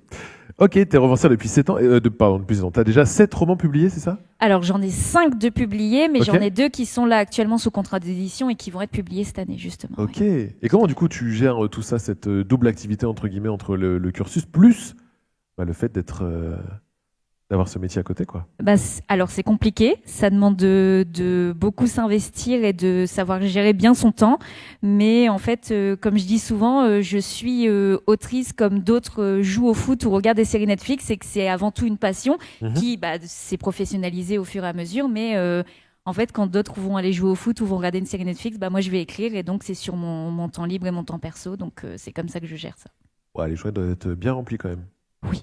Et déjà 5 romans, alors je sais que ça se veut pas, mais tu as quel âge Je vais avoir 24 ans dans quelques jours. D'accord, ma vie est ridicule à côté de la tienne. Très bien, ça fait plaisir. 5 romans déjà, c'est incroyable. Et ça parle de quoi du coup tes romans, brièvement? Est-ce qu'il y a de l'inspiration à chaque fois ou est-ce que tu changes Alors moi j'ai commencé par un tout premier, donc c'était de la fantaisie urbaine en littérature de jeunesse justement. Et après je me suis tournée plutôt vers de la romance parce que mon tout premier est sorti, j'avais 18 ans à peine, donc voilà. Et donc là, je suis plutôt tournée sur de la romance. L'inspiration, elle vient de tout et n'importe quoi. Tout ce que vous pouvez dire peut être retourné contre vous, littéralement. Parce que ça peut être une scène qu'on voit dans la vie de tous les jours, ou une phrase qu'on entend, une phrase qu'on lit dans un autre roman et qui va nous inspirer. Il y a toujours de quoi faire. Trop bien, tu t'inspires un peu partout et aussi des petites choses de la vie de tous les jours. Excellent, trop bien. Et du coup, je viens avec toi, Noémie, cette fois-ci. La vraie. La vraie, l'authentique. Donc toi, tu es en alternance en maison d'édition, si je dis pas de bêtises. C'est ça, dans une petite maison d'édition lilloise, donc qui s'appelle Lucas Édition, qui fait de la fiction de vulgarisation scientifique. Donc pour tout âge, toutes les personnes qui s'estiment enfants peuvent lire des livres de chez nous. Ok. Et comment ça se passe du coup toi pour cette vie dans l'alternance alors? Ça se passe super bien. J'ai une super patronne, je suis super contente de cette alternance et j'apprends énormément de choses. Je peux faire de la maquette, donc sur InDesign. Je peux faire du suivi auteur, illustrateur, donc beaucoup de relations aussi sociales. Je peux faire de la communication. Je peux faire tout ce qui est correction orthotypographique, de la recherche iconographique. C'est hyper varié et c'est ça la richesse de l'édition indépendante, c'est que on est vraiment un vrai couteau suisse et du coup on est polyvalent. Et il n'y a rien qui peut nous mettre vraiment en difficulté une fois qu'on a essayé et qu'on cherche les clés de la réussite. Trop bien, excellent. Et est-ce que du coup le fait d'être en immersion dans cette vie professionnelle, ça a un petit peu changé ta vision du métier ou pas? Oui et non, dans le sens où les cours théoriques qu'on a, ils sont très proches de la réalité. C'est une réelle force de cette formation, puisque en fait on a des cours avec des intervenants directement issus du monde du livre, donc ça peut être des éditeurs, des personnes qui travaillent dans les agences régionales du livre, des libraires, donc ça c'est vraiment concret et ils nous donnent leur expérience telle qu'elle est sans l'idéaliser, donc ça c'est vraiment la richesse de cette formation. Et après on a fait en première année, en deuxième année on a fait des stages, donc ça aussi ça permet de bien se rendre compte de ce qu'est vraiment le monde de l'édition avant d'aller en alternance. Donc non, je suis pas étonnée, je suis plutôt ça colle plutôt à ce qu'on nous a dit en cours et ce que j'ai pu voir aussi dans mes stages. Trop bien, c'est plutôt rassurant. Oui, c'est vraiment rassurant. Mais j'en doutais pas, hyper cohérent. Ok. Félix, je vais te poser une question aussi, un petit peu dans le même spectre que pour Chloé et Noémie. Est-ce que toi, tu as déjà eu des stages ou des projets étudiants, peut-être une expérience associative dans le parcours que tu fais aujourd'hui? Et comment ça s'est passé? Si tu en as eu. Je n'ai pas eu avec la licence, parce que j'ai fait une licence, enfin, j'ai pas fait de licence en apprentissage ou quoi que ce soit, j'ai tout fait en théorie. Donc, j'ai pas eu d'expérience professionnelle, mis à part que moi, de mon côté, j'ai travaillé 9 mois en librairie. Ouais, c'est ça, ouais, en projet étudiant, ouais, carrément. Ça, oui, ça donc rentre c'était à côté. complètement, Ça, j'étais pas encore en licence quand j'étais pas encore en licence de lettres, mais non, j'ai travaillé en 9 mois en librairie au Furet du Nord. Voilà. Donc au Furet du Nord à Valenciennes. Et très très bonne expérience. Moi, j'ai regardé une bonne expérience. Et le monsieur libraire qui était là, j'ai pas retenu son prénom, pardon, mais qui était là, a tout dit. Ouais, c'est Nicolas. Ouais. Nicolas a tout dit. Donc je peux pas ajouter plus, c'est son métier, il le sait plus que moi. Donc. Excellent, trop bien. Donc tu avais quand même goûté un petit peu pendant 9 mois avant la licence du coup. Oui, c'est ça, avant la licence, exactement. Trop bien. Pareil pour vous deux, Marie-Habib, est-ce que vous avez peut-être eu des stages ou des projets étudiants ou des projets associatifs pendant le parcours? Oui, bien sûr. Bon, il faut dire que quand j'étais au Bénin, j'avais déjà fait une licence professionnelle en sciences de l'information, toujours. Donc, à la fin de cette licence, j'avais fait un stage. J'avais fait un stage académique dans un centre de documentation. C'est au port autonome de Cotonou. Mais après cela, j'ai également travaillé en tant que documentaliste pour une entreprise où il était question de gérer les documents et de les numériser également. Voilà, donc c'est ce que j'ai eu comme expérience avant de venir ici. Et ça, ces expériences, est-ce qu'elles t'ont fait un petit peu grandir ou est-ce qu'elles t'ont confirmé sur les choix de ton orientation? Tu t'es dit OK. Bien sûr, et c'est justement pour ça que j'ai orienté à continuer les études trop bien. dans ce domaine parce que je me dis, il y a du potentiel que je pourrais toujours développer pour pouvoir aller plus loin, surtout du côté du numérique, comme je le disais. Excellent, donc complètement cohérent. Et les stages t'ont permis de confirmer la démarche que tu avais entamée pour le parcours. Ok, trop cool. Pareil pour toi, Marie, est-ce que tu as peut-être fait des stages ou des projets étudiants, expériences associatives qui ont confirmé ton choix dans ce parcours? Oui. Du coup, en Dust, on a des stages obligatoires. Donc, j'en ai fait un dans une petite bibliothèque universitaire. Donc, j'ai découvert un peu ce monde-là vu que c'était ma toute première année. Et j'en ai fait un autre dans une bibliothèque associative, dans un centre social et culturel qui m'a également fait découvrir un peu les bibliothèques associatives parce qu'on en parle beaucoup en cours, mais on n'y va pas très souvent. C'est très, très enrichissant. Et j'ai également fait un projet tutoré dans une maison d'arrêt où on a pu mettre en place des activités culturelles avec des personnes qui étaient là-bas. Et c'était aussi très enrichissant et une expérience humaine vraiment, vraiment impressionnante. Ouais, ça doit être fort en émotion aussi, j'imagine. Oui. Ouais. Donc ça m'a vraiment motivée à aller plus loin, à me renseigner. Et ouais, en fait, je me suis dit... c'est vraiment ça ce que je veux faire. Excellent.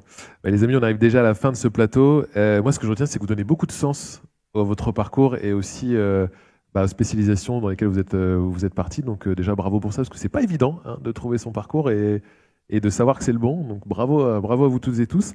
Et avant de se quitter, même petit exercice que pour les autres, si vous aviez un message à dire aux lycéens qui nous regardent, qui se posent des questions sur les formations, qu'est-ce que vous leur diriez ?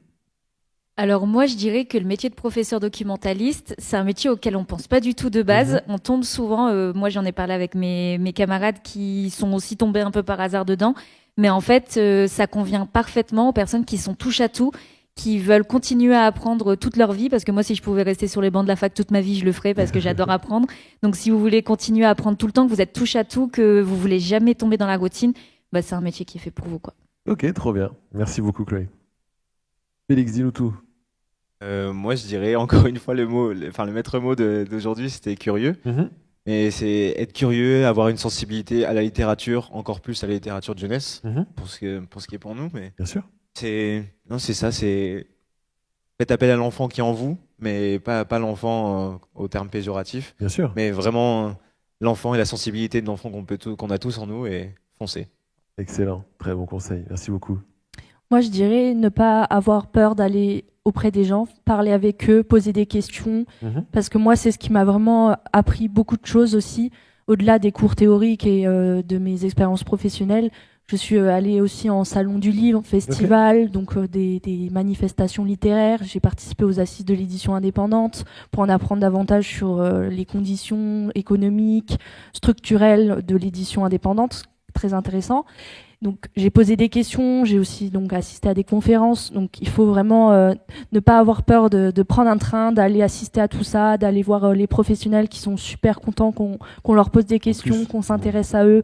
Et surtout, je parle beaucoup d'éditions indépendantes, mais c'est parce que il faut soutenir ça, il faut se renseigner là-dessus parce que c'est une force, c'est la richesse aujourd'hui et la diversité culturelle dans le milieu littéraire. Et il faut la soutenir parce que sinon, avec les grands qui y a derrière, enfin devant nous, on va se faire, la diversité et la richesse culturelle qu'on connaît aujourd'hui, elle est en danger. Donc il faut préserver cela.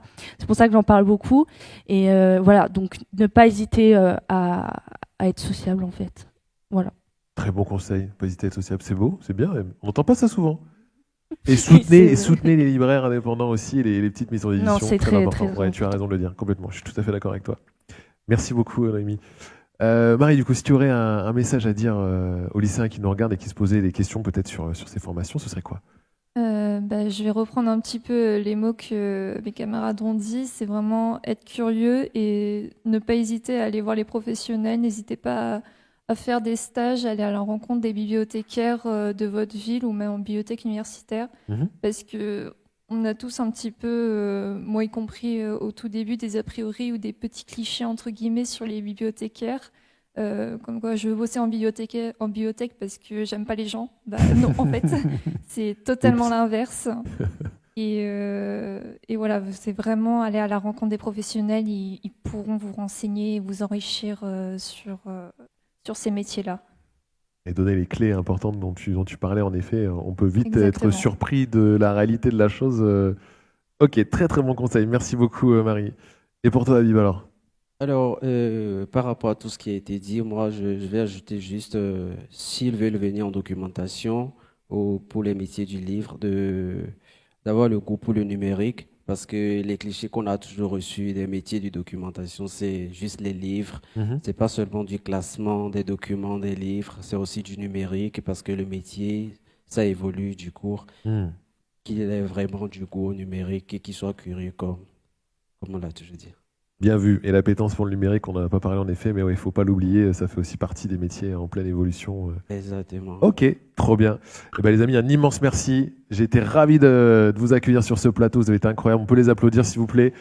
Félix, Chloé, Noémie, Marie, Habib, merci beaucoup. C'est comme ça que se clôture ce live. Merci en régie, bien sûr. Merci à Simon, merci à Vanny, merci à vous le SUP d'avoir organisé cette émission. Merci à Lucas et tous les autres que j'oublie qui font en sorte que ces émissions soient une réussite. Merci à l'Iliade, bien sûr, de nous avoir accueillis. N'hésitez pas, Bibliothèque de l'Iliade, à aller aussi faire un tour, tout simplement. On se retrouve très bientôt sur le Twitch d'Avoulsup. N'oubliez pas de vous abonner. Merci, bonne soirée à tout le monde. Salut!